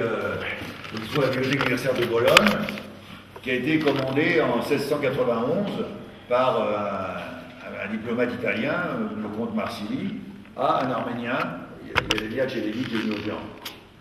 Et il lui a commandé la carte de tous les établissements religieux arméniens du Proche-Orient. Là, vous avez la frontière, ici, là c'est la Perse, et là c'est l'Empire ottoman, jusqu'au Bosphore. Là, vous avez le lac de Van, et tous les médaillons qu'il y a là, chacun représente un monastère, un couvent, une église arménienne. Alors cette carte était perdue, on ne savait pas où elle était, et c'est en 1991, juste 300 ans après, qu'à la Bibliothèque universitaire de Bologne, quand ils font une collation de leur collection, ils sont tombés sur un rouleau. Alors ils ont ouvert, ils ont évidemment rien compris, mais heureusement sur le rouleau était écrit en latin Tabula Chorographica Armenica. Et heureusement, à Bologne, il y a une des 2 chaires arméniennes en Italie. Il y a Venise et Bologne. Donc ils ont appelé Gabriela Ologian, qui était la titulaire de la chaire arménien, et elle était là l'autre jour, elle nous a raconté, quand elle a ouvert ça, elle a eu le choc de sa vie. Parce qu'elle redécouvrait quelque chose perdu depuis 300 ans. Donc ça a été découvert en 1991, ça a été présenté au Vatican en 1999, pour la première fois, et là quand je l'ai redemandé, elle ne voulait pas, la directrice, elle a dit on a un facsimilé maintenant et tout. Mais bon, j'ai fait intervenir justement Gabriela, cette prof en question et tout, et finalement elle a accepté. Elle a dit c'est la 2e et dernière fois. C'est sur papier, collé sur toile. Moi je croyais que ça c'était l'Arax. Et donc j'ai dit il y a une erreur puisqu'il a mis le mot Ararat au nord de l'Arax, alors qu'il est au sud. En fait c'est pas l'Arax ça, c'est la frontière entre la Perse et l'Empire ottoman qui ne suivait pas toujours exactement l'Araxe. En particulier, cette partie-là, elle passe au sud de l'Araxe, et c'est pour ça qu'à cette époque, le mont Ararat était en Perse, oui, et non pas dans l'Empire ottoman. Alors voilà, vous avez Chmiadzin. Alors en plus, c'est très précis, parce qu'à l'époque, il n'y avait pas un catholicos, il y en avait 4. Parce que, tout d'abord, il y avait le catholicos d'Arvank, de Gandzasal, qui est aussi ancien que le catholicos d'Arménie. Et là, vous avez en jaune la juridiction du catholicos de Gandzasal, de l'Artsakh, le Ralabar actuel, quoi. Vous voyez, c'est en jaune. Ensuite, vous avez 2 catholicos dissidents. Le catholicos d'Artamal, qui a fondé un catholicos dissident depuis 1113, et vous voyez sa juridiction, en vert. Et là, le catholicos de Cilicie, dissident depuis 1441. Et vous voyez ici aussi sa juridiction. En 1113, c'est quand l'archevêque d'Artamal n'a pas avalisé l'élection du catholicos Grégoire III en Cilicie, donc il a fait scission. Et là, c'est quand en 1441, on a décidé le retour du siège catholicosal de Sis à Etchmiadzin, le catholicos de Sis a refusé. Et il s'est maintenu. Alors c'est une source historique de premier ordre, ça, puisque la plupart de ces monastères ont disparu maintenant, mais ça a été fait, en plus, par Temurjan, qui était le plus grand intellectuel de Constantinople à l'époque. Alors là aussi, vous voyez, il s'est amusé. Il faut toujours, quand on écrit, on s'amuse toujours. Hein. Alors quand on lui a demandé l'autre jour ce que c'est que ces symboles, en fait, c'est le guide Michelin. Dans ce monastère, très bonne table, table moyenne, et puis table mauvaise. C'est le guide Michelin des monastères. Mais en fait, Annie a été redécouverte au XIXe siècle. Donc à cette époque, en 1691, Annie, ça leur disait rien, quoi. Vous voyez, alors que Rach, à côté, à 2 étoiles, Annie en a aucune. La première partie ici, donc, il nous réfère aux colonies. Et la deuxième, c'est les domaines particuliers décrits. Il y avait un voyageur au début du XVIIe siècle qui s'appelle Simeon Leazzi, qui était un originaire de Lvov, en Pologne, Simeon le Polonais, qui a écrit le récit de son voyage. Et alors voilà ce qu'il dit. Si l'on compte de la Moldavie à Stamboul, toute la Roumélie jusqu'à Venise, il n'y a pas une ville, un village ou une ferme où n'habite pas un Arménien. Et vous regardez un peu la densité de la présence arménienne en Europe centrale au Moyen-Âge. C'est énorme. Alors, comme je vous ai dit, c'est la plupart, disons, le noyau de cette présence provient de Crimée. C'était les Arméniens qui ont quitté la Crimée au moment de la conquête turque. Or, en Crimée, la population dominante, c'était les Tatars. C'est un peuple turc qu'on appelait les Tatars, qui parlaient une langue arabo-turque qui s'appelle le Kiptchak. Et voilà ce que dit Simeon Leazzi en plus. Les Arméniens de Lvov, dont la plupart viennent de Crimée, ne connaissent plus l'arménien, mais parlent polonais et kiptchak, qui est la langue des Tatars. Alors de même que là-bas on avait vu les Arméniens de l'Empire ottoman qui lisaient le turc en caractère arménien, et bien là, c'est du kiptchak en caractère arménien. Parce que c'est ça que parlaient les Arméniens, venus en Pologne. Ça c'est un recueil notarial, et là c'est un contrat de mariage, la première page, qui est écrit en kiptchak en caractère arménien. Kiptchak, on dit aussi comment. Et là à côté, vous avez un livre de prière, qui est aussi en kiptchak en caractère arménien. Les 2 centres principaux de la présence arménienne, c'était Lvov d'abord, et puis Kamenets-Podolski, qui tous les 2 sont maintenant en Ukraine, mais qui à l'époque étaient en Pologne. Lvov et Kamenets, il y en a d'autres, mais les 2 principaux, historiquement, c'est Lvov et Kamenets-Podolski. Alors Lvov en particulier est le 4e, je vous ai dit tout à l'heure, le 4e lieu d'édition arménien, après Venise, Constantinople et Rome. Alors là, vous avez le premier livre imprimé à Lvov, en 1616. Le tout premier livre imprimé à Lvov, c'est un psautier. À côté, alors vous avez un très beau manuscrit copié justement à Kamenets-Podolski, l'autre centre arménien. Et en 1606, vous voyez, là encore, c'est très tardif. Et c'est toujours la même qualité de... Et là aussi, vous avez la première ligne anthropomorphe. C'est le début de l'évangile de Matthieu aussi. On a aussi le Kirk Zonentian, mais écrit avec des personnages. Et on continuait en 1606, toujours la même tradition d'écriture. Et là, c'est une bulle du Catholicos Aristakès, qui date donc de 1465, pour diriger aux Arméniens de Pologne. Alors, toujours pareil, vous voyez, là, la miniature, lettres ornithomorphes, 3 lettres Yelgataki, le reste en pololkil. Et conservé à Venise, malheureusement, la miniature est assez détériorée. Les initiales sont Yelgataki, le rouge. Là, un magnifique spécimen de la présence arménienne en Italie. C'est un Khachkal, mais il a de très exceptionnel, c'est qu'il est surmonté en marbre. Il n'y a pas de Khachkal en marbre en Arménie, simplement parce qu'il n'y a pas de marbre en Arménie. Mais celui-ci a été fait par les Arméniens de Rome. Et il est daté. I, vo, radiech, tevis, hayot, c'est-à-dire dans l'année arménienne. Vous voyez ici des lettres ligaturées. God, il y a le hype et le nous, qui sont dans la même lettre. Ganknetsav, Ratches, I, Pareho, Soutian, voilà des lettres omises. Voilà, Mechitara, Yet Zenoratz, Ulot. C'est-à-dire, donc en telle année a été érigée cette croix par le mécénat, si vous voulez, le mécénat de Mechital et de ses parents. Alors la date, Vo, J, Men, Hi, Nu, Chavo, 695. 695, vous ajoutez 551, ça vous fait 1246. Donc c'est très tôt, au milieu du XIIIe siècle, il y avait déjà une communauté. Alors en bas c'est en latin, pourquoi? Parce que n'oubliez pas qu'on est à Rome, et que les Arméniens sont hérétiques, donc il faut vérifier que c'est bien conforme. Donc là c'est l'imprimature de l'Église catholique, ça. Cette croix est consacrée, ça veut dire c'est bon, c'est pas hérétique. Ça c'est le manuscrit autographe de ce Siméon Léatsy, dont je vous parlais tout à l'heure, ce voyageur. Alors ça c'est un manuscrit extrêmement important, il est mis tout seul ici, non pas tellement pour sa beauté, disons, mais parce que lui aussi, comme l'évangile du couronnement, était considéré comme perdu. Parce qu'il était aussi à Lvov, et tous les manuscrits de Lvov ont disparu. Et lui, en fait, il a été retrouvé beaucoup plus récemment, tout simplement parce que, par chance, j'ai écrit à la Bibliothèque nationale de Varsovie pour demander s'ils avaient une idée où il était, et ils m'ont répondu qu'il était chez eux.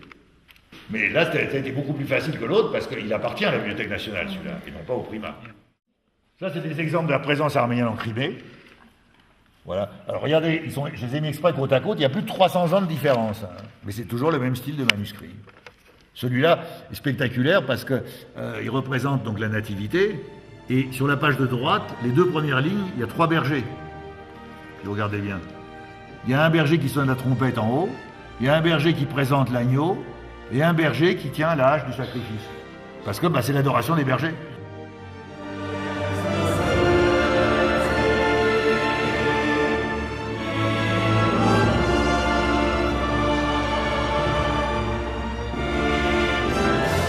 Le tout premier livre arménien imprimé, il était dû à un Arménien de Venise qui s'appelle Ragop Merabat, c'est-à-dire Jacques le Pêcheur, qui en fait a imprimé 5 livres à Venise entre 1512 et 1514. Donc le tout premier était là-bas, ici il y en a 2 autres, des 5. Donc ce sont les tout premiers livres arméniens imprimés. Le premier livre arménien imprimé à Rome, en 1584, donc 3e lieu d'édition, après Venise et Constantinople. Alors bon, j'insisterai pas sur les mékitaristes, hein. La congrégation mékitariste a été fondée donc au début du XVIIIe siècle par l'abbé Mechital de Sébaste, qui existe toujours de nos jours. Et ça, c'est le premier livre imprimé par Mechital de Sébaste à Venise. Une autre colonie, alors qui est un phénomène tout à fait différent. Donc là, on peut dire les 3 grandes colonies médiévales. Italie, Crimée, Pologne. Au XVIIe siècle, alors s'est ajoutée une 4e colonie, mais alors qui elle a quelque chose d'absolument extraordinaire, c'est la Nouvelle Julfa. Alors, la raison est tout à fait différente, parce que l'Italie, Crimée, tout ça, c'était volontairement que les Arméniens étaient allés s'installer là-bas. Et avaient ouvert des imprimeries, copié des manuscrits, etc. Ici, c'est tout à fait différent. C'est au XVIIe siècle, donc l'Arménie était partagée entre l'Empire ottoman et la Perse, qui étaient constamment en guerre. Donc le pays était constamment dévasté. Et alors, en 1605, le Shah de Perse, qui s'appelait Abbas Ier, a décidé de laisser à ses ennemis ottomans une terre brûlée. Et il a déporté de force la population arménienne de la vallée de l'Arax, en particulier la ville de Julfa, dans sa capitale, qui était Ispahan à l'époque, c'était pas Téhéran, c'était Ispahan. Donc ça a été une déportation épouvantable, qui a fait il y avait plusieurs centaines de milliers de personnes, dont plus de la moitié sont morts en route. En particulier, la traversée de l'Arax a été une hécatombe. Et puis, quand ils sont arrivés là, le Shah Abbas les a installés, il leur a donné le terrain de l'autre côté du fleuve qui bordait sa ville. Et puis il a dit, voilà, vous avez toutes les facilités que vous voulez, c'est-à-dire qu'il faisait d'une pierre deux coups. Il laissait une terre brûlée aux Ottomans, et il profitait de la réputation d'artisans et de commerçants qu'avaient les Arméniens. Et ça a été quelque chose d'extraordinaire, parce qu'en quelques décennies, alors les Djourayetsi, comme on appelait les Arméniens de la Nouvelle Julfa, ont fondé un empire commercial qui allait de Cadix jusqu'à Manille. Ça, c'est impressionnant. En 1638, ils ont fondé une imprimerie, c'est-à-dire 30 ans après la déportation, et ça a été les premiers livres imprimés en Iran, tout court, puisqu'il n'y avait pas encore d'imprimerie persane. La personne qui a voulu imprimer la première Bible, bon, il s'appelle Wolfgang Yerevantsi. En fait, il s'appelle Wolfgang Yerevantsi, mais c'était un Djourayetsi. Quand il a vu qu'en Italie, il ne pouvait rien faire, il est allé à Amsterdam, il a imprimé sa première Bible à Amsterdam. Après, il a quitté Amsterdam, on ne sait pas trop pourquoi. Les Arméniens ne sont pas contents quand je dis ça, mais à mon avis, c'est qu'il avait des dettes et il a préféré se casser d'Amsterdam, il n'y a pas de raison sinon. Et il est allé s'installer à Livourne avec son imprimerie, où il a fondé une imprimerie à Livourne. Mais il savait qu'il risquait d'avoir des problèmes en Italie. Donc entre-temps, il écrit à Louis XIV pour demander l'autorisation d'installer une imprimerie en France. Et Colbert, à l'époque, attirait beaucoup les commerçants arméniens, surtout dans la région de Marseille, justement. Donc il a eu l'autorisation. Et quand il a eu des problèmes à Livourne, c'est lui qui s'est déplacé à Marseille. Donc c'est un Djourayetsi qui a fondé l'imprimerie arménienne à Marseille, en 1672. Et il a été persécuté, évidemment, n'oubliez pas que la France est la fille aînée de l'Église, par l'Église catholique française, mais à chaque fois qu'on venait l'accuser, etc., il sortait le papier de Colbert. Et la France, contrairement à l'Italie, étant un royaume centralisé, ne pouvait rien faire. Alors il y a des lettres extrêmement virulentes du clergé français, mais la seule moyen qu'ils avaient, c'est s'adresser au roi pour que le roi casse l'autorisation. Puisque tant qu'il y avait l'autorisation du roi, alors le père Djemdjemian de Venise a publié ses lettres, c'est absolument extraordinaire. Alors le clergé arménien l'accusant de faire semblant d'être catholique, de tromper l'Église, et surtout, moi j'adore cette phrase, il dit, il a même trompé Dieu. L'imprimeur arménien de Saint-Pétersbourg est dû à un Djourayetsi. Et surtout, alors, dans leur expansion vers l'Est, les Djourayetsi ont fondé des colonies en Inde. Et il y a eu 3 imprimeries arméniennes en Inde. Et le premier périodique arménien, qu'on verra dans la dernière salle, au monde, a été publié à Madras, en Inde, en 1794. Encore une émanation des Djourayetsi. Et ça, c'est une bulle de l'archevêque arménien d'Ispahan, donc de la nouvelle Julfa, dirigée aux Arméniens d'Inde, justement. Toujours, je répète une fois de plus, toujours le même style. Ornithomorphe, Yelgatakil, Ololgil. L'église qui existe toujours, à la Nouvelle Julfa, le monastère Amenapelgitch, du Saint-Sauveur de tous. Et dans le texte d'ailleurs, tout ce qui est écrit en haut, c'est Amenapelgitch, Amenapelgitch, Amenapelgitch, Amenapelgitch. C'est-à-dire quand il cite le monastère, il le met en rouge. Les Djourayetsi ont également pratiquement créé un art qui était jusque-là inconnu des Arméniens, qui est la gravure sur cuir. Voilà, ici, vous avez 4 et 2, 6 des reliures de manuscrits arméniens, des reliures en cuir, et toujours, comme toujours, le relieur, il met son grain de sel, il met son mémorial, en donnant la date, son nom, etc. Ça c'est encore alors un manuscrit assez extraordinaire, il est de 1609, autrement dit, 3 ans après la déportation, où ils sont arrivés sans rien, et on les installait dans un désert, et ils copiaient des manuscrits de cette qualité. Il y avait déjà un scriptorium. Cette colonie arménienne de la Nouvelle Julfa, c'est quelque chose c'est une vraie épopée, quoi. À la fois par les conditions dans lesquelles elle s'est faite et par le résultat extraordinaire. C'est pour ça que c'est difficile de dire si c'était un bien ou un mal. Au bout là-bas, vous verrez, il y a un livre d'un historien de l'époque, Arakel Tabrizetsi, donc originaire de Tabriz, qui a écrit l'histoire de la déportation. Et il était contemporain, lui. Et c'est assez extraordinaire parce que dans le même chapitre, il commence par parler de la cruauté du Shah, qui a eu cette idée diabolique, que tous ces officiers, etc., fouettaient les Arméniens, les achevaient quand ils étaient moribonds, etc., la cruauté. Et à la fin du même chapitre, il dit quand les Arméniens sont arrivés à Ispahan, le Shah a montré combien il aimait les Arméniens. Trésor des mesures, poids, nombre et monnaie du monde entier. C'est-à-dire, c'est ce que le Djourayetsi avait dans sa poche. C'est des conversions de monnaie, si vous voulez, de poids et tout. Même pour ça, qui est un guide de conversion, regardez, l'initiale est ornithomorphe, et ça suit le modèle des manuscrits. Je vous ai dit, le premier livre, tout court, imprimé en Iran.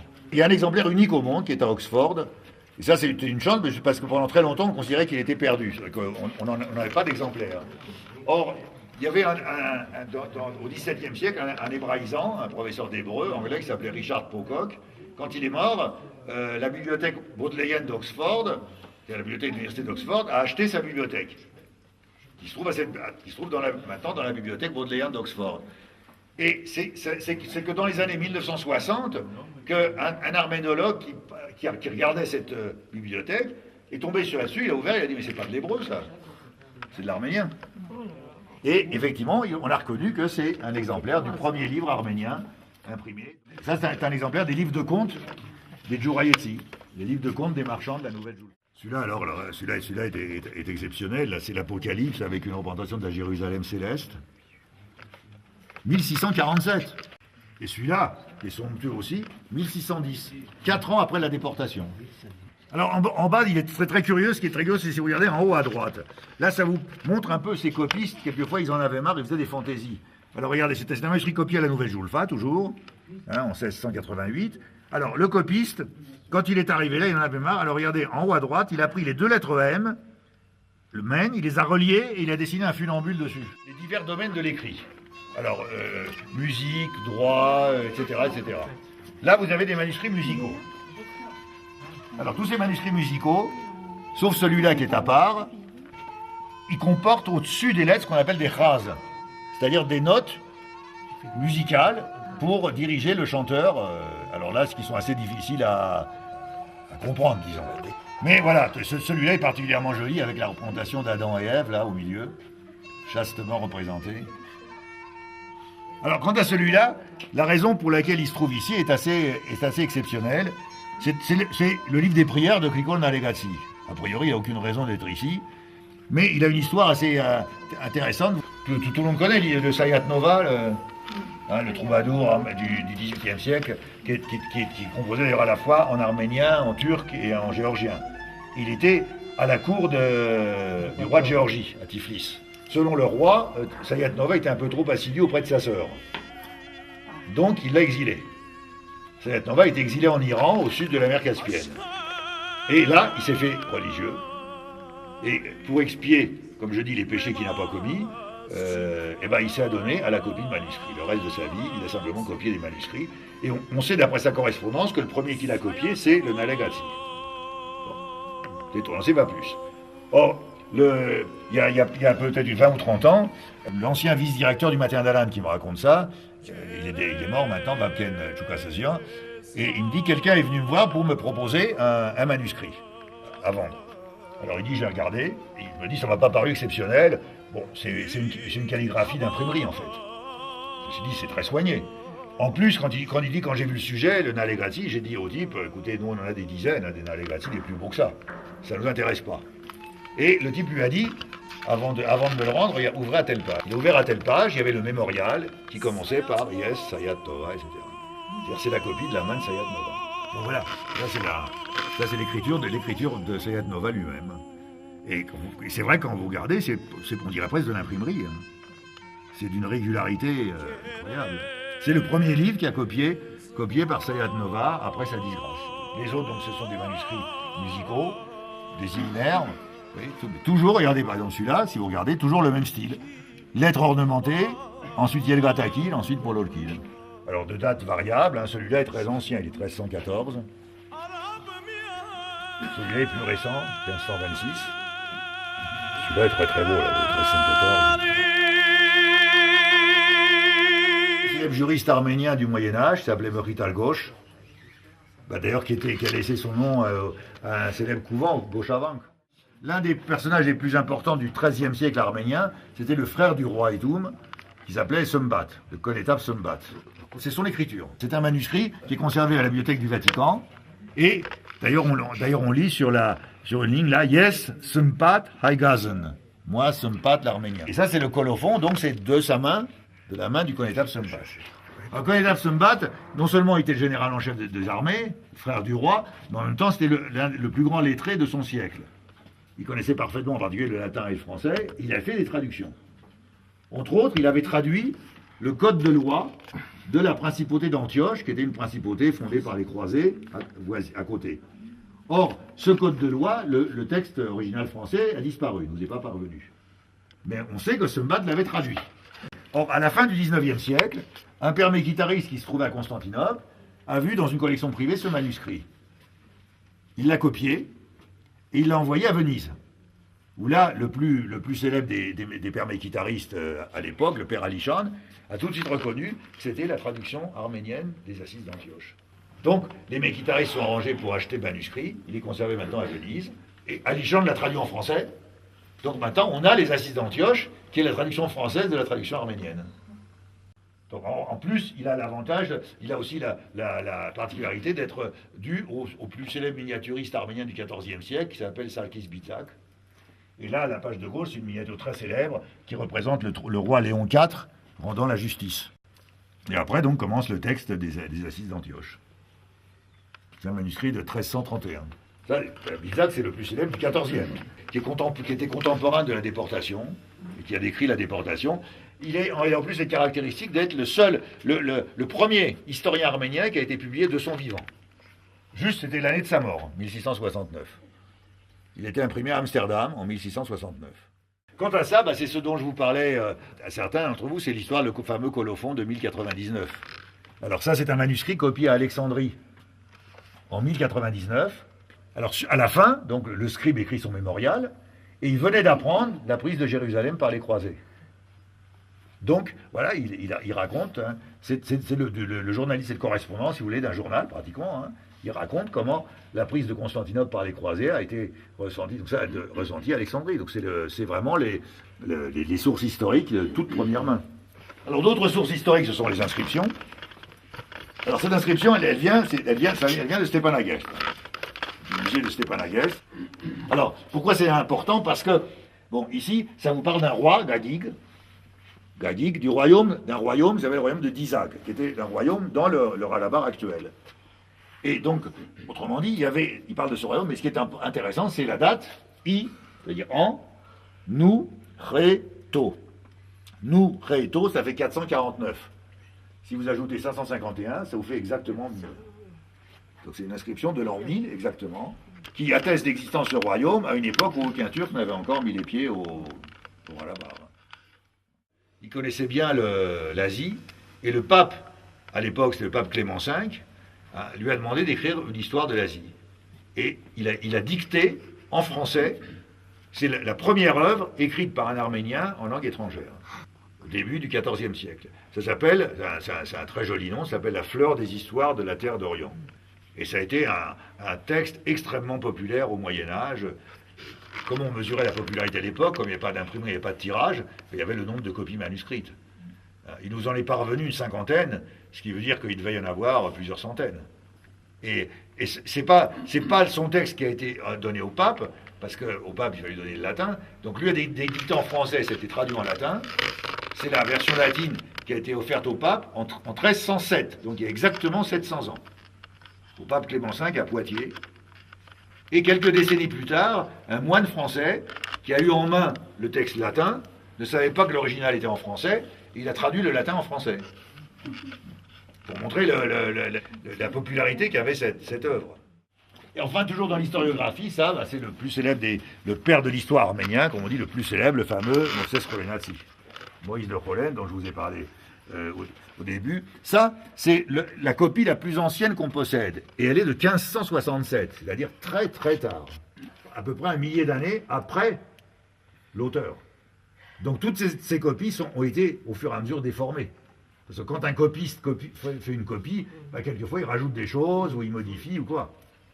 Et c'est pour ça que Moïse de Kholène est tellement discuté, à la fois au point de vue véracité, au point de vue date, etc., etc. Elle est intéressante aussi par la miniature, là, parce que, alors, comme je vous ai dit, Moïse de Kholène est le seul qui ait écrit l'histoire de l'Arménie pré-chrétienne. Donc c'est une source fondamentale, c'est pour ça qu'il suscite tant de discussions. Et il l'a fait sur commande d'un prince, toujours c'est comme ça, sur commande, un prince Bagratide, qui lui a dit qu'il voulait qu'on lui écrive ça. En fait, le prince Bagratide, les Bagratides étaient une des grandes familles arméniennes, et le prince voulait en fait qu'il écrive une histoire, mais à la gloire des Bagratides, quoi, bien sûr. C'est ce qu'il a fait d'ailleurs dès qu'il a...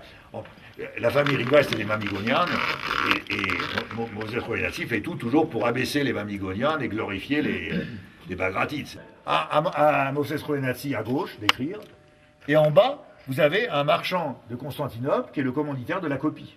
Donc vous avez le commanditaire de l'œuvre et le commanditaire de la copie. Ça a été copié en 1567, qu'on a retrouvé dans comme on a vu tout au début, comme page de garde de manuscrit.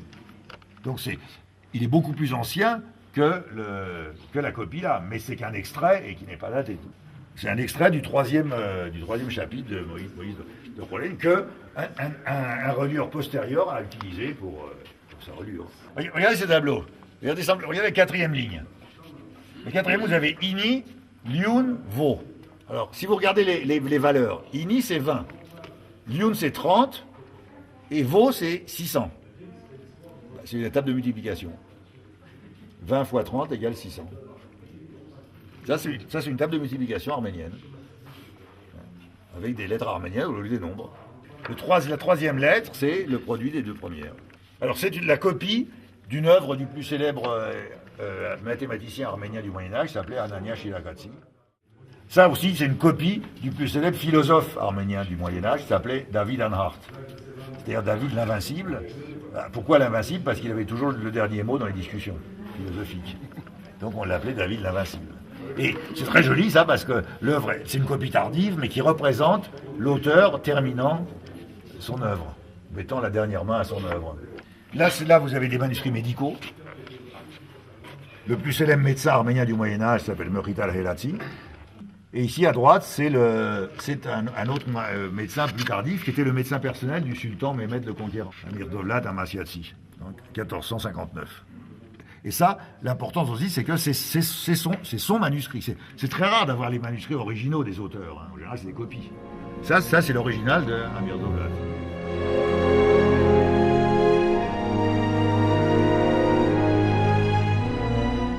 Enfin, là, on arrive aux traductions. On commence toujours par rappeler que dans le calendrier arménien, il y a une fête qui s'appelle la fête des Soub Takmanchat, c'est-à-dire des saints traducteurs. Ça montre à quel point la traduction était prisée chez les Arméniens. Et il y a beaucoup d'œuvres, on en a vu une là-bas, dont l'original dans sa langue est perdu, mais qu'on ne connaît que par la traduction arménienne. C'est le cas en particulier des Assises d'Antioche là-bas. Et il y a même des traductions d'œuvres que personne ne connaît. Qui est-ce qui connaît l'histoire du chevalier Paris et de la belle Veine? Eh ben, si vous ne connaissez pas, vous lisez la traduction arménienne. Et c'est une traduction faite à Marseille.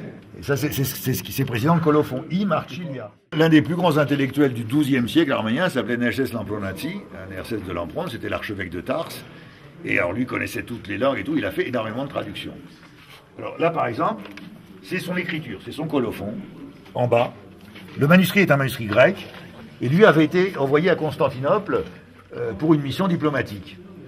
Et il avait ça avec lui, et il écrit dans son colophon, il écrit lui-même, qu'au retour sur le bateau, comme il s'ennuyait, il a traduit ça du grec en arménien, pour passer le temps. C'est ces quelques lignes-là qui sont de sa main.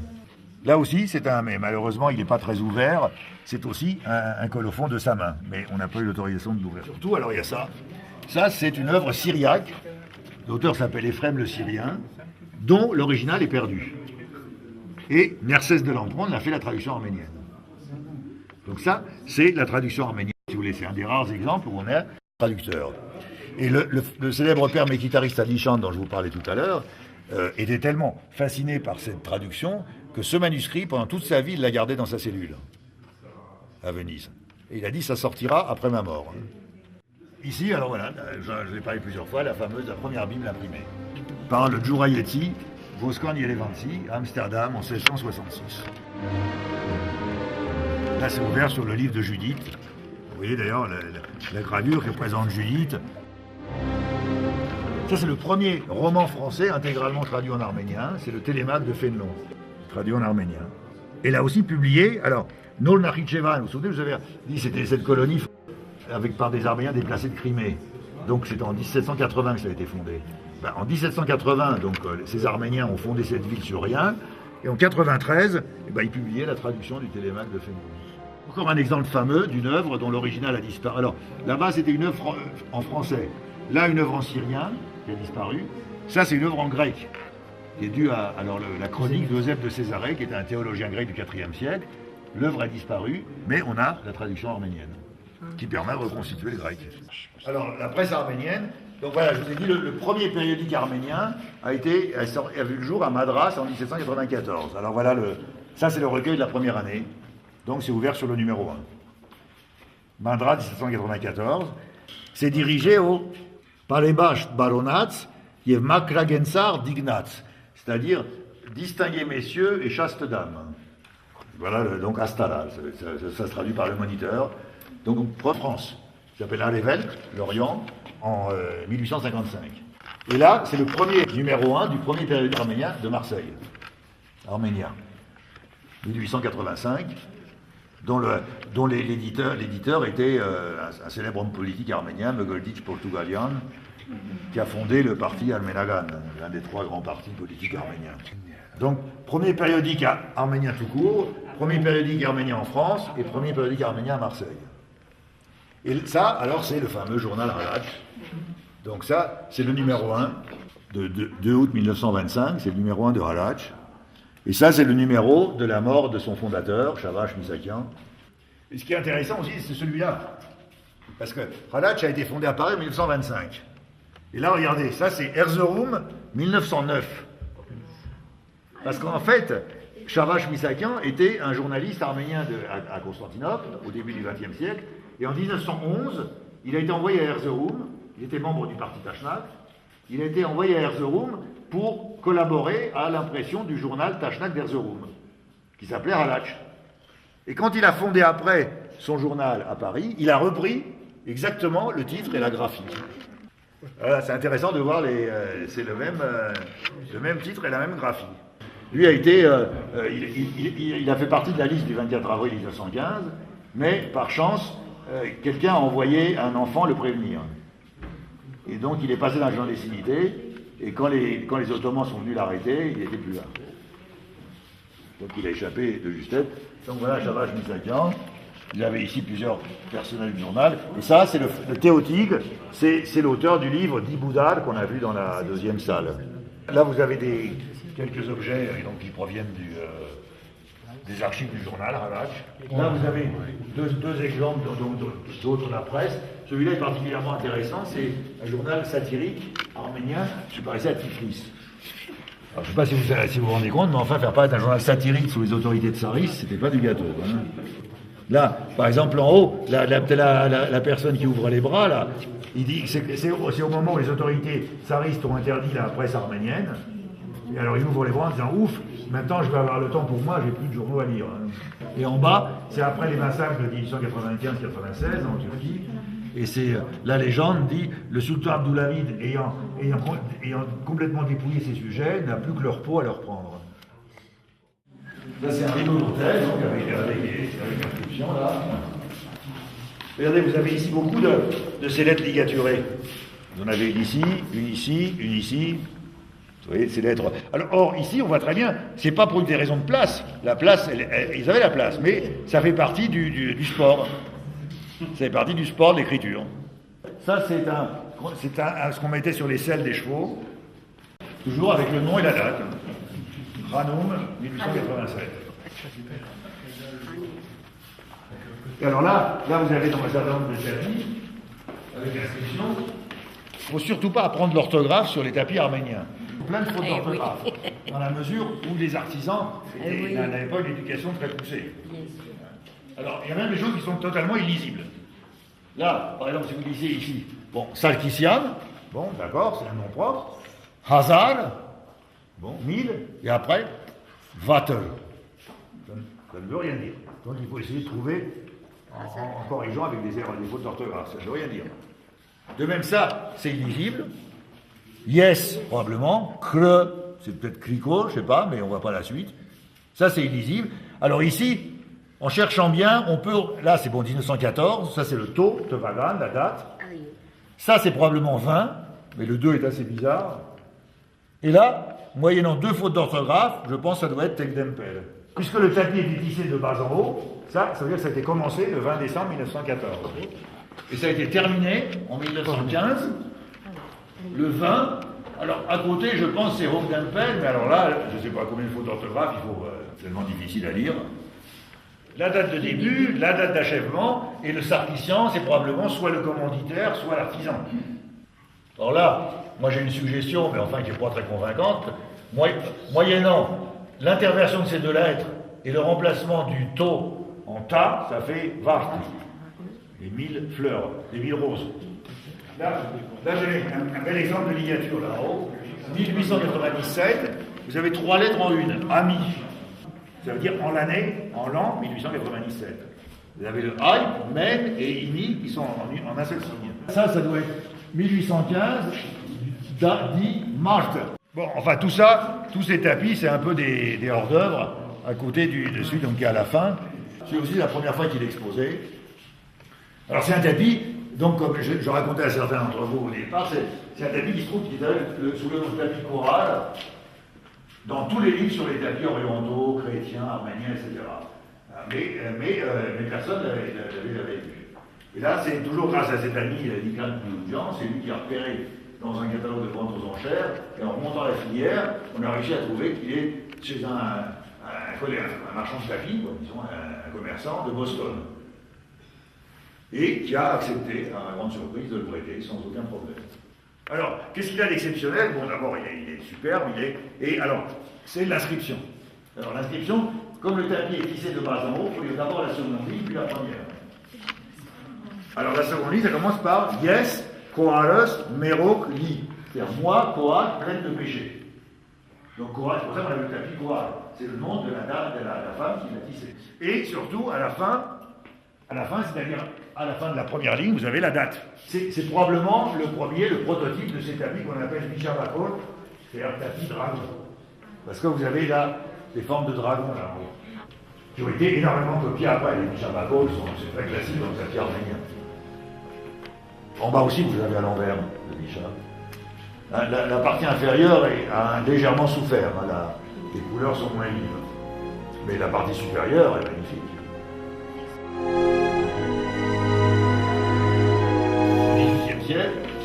Alors vous avez une inscription ici, une inscription autour, et puis là vous avez le Christ avec les apôtres, et chacun devant lui une assiette, un couteau, une fourchette et un pichet de vin.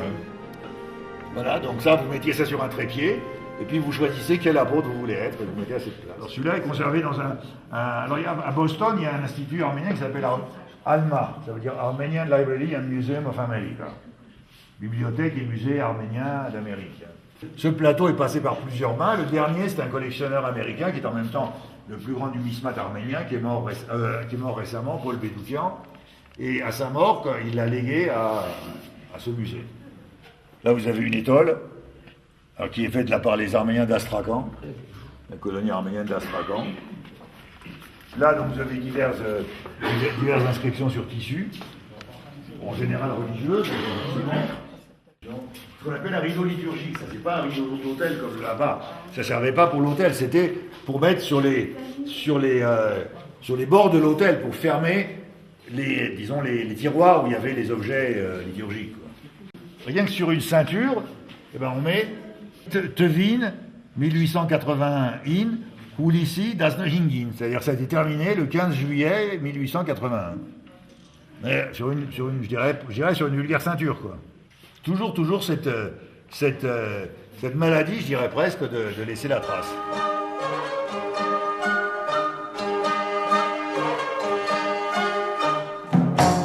Et ça, c'était très beau, c'est ce qu'on appelle, alors en arménien on dit enipolon, et en français on utilise le terme latin des pallium. C'était les archevêques qui mettaient ça quand ils étaient assis autour du pupitre. Et avec toujours des inscriptions.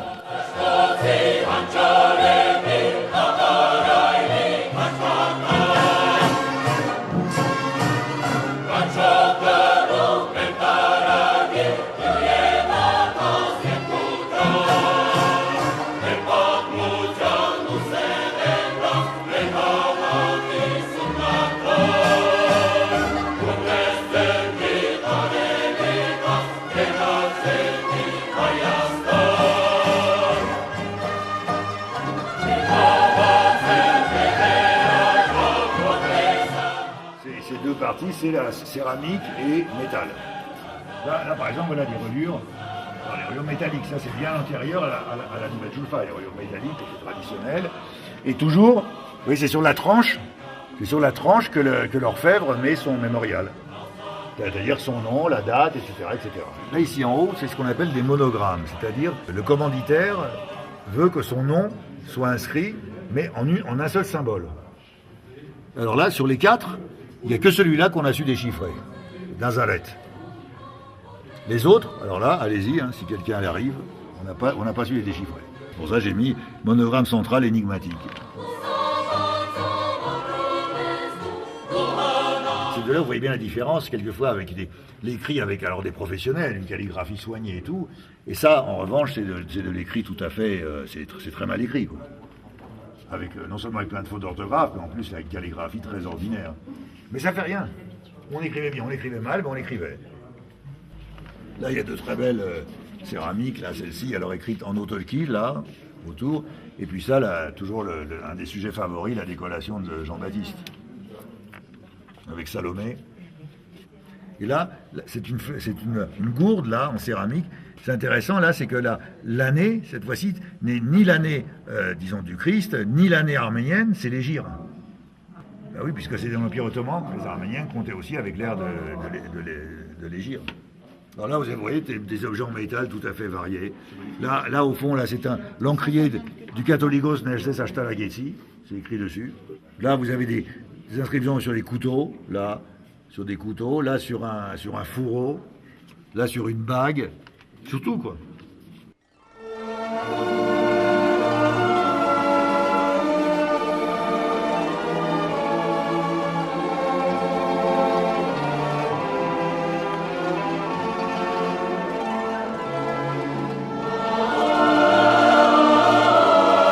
Et ça, est-ce que vous savez à quoi ça servait, ça?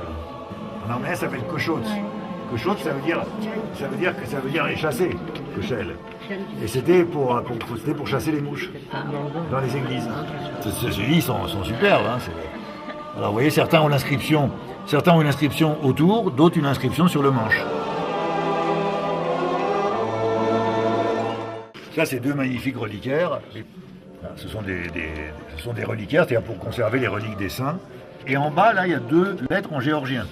Inscription grecque, et là, 2 lettres en géorgien.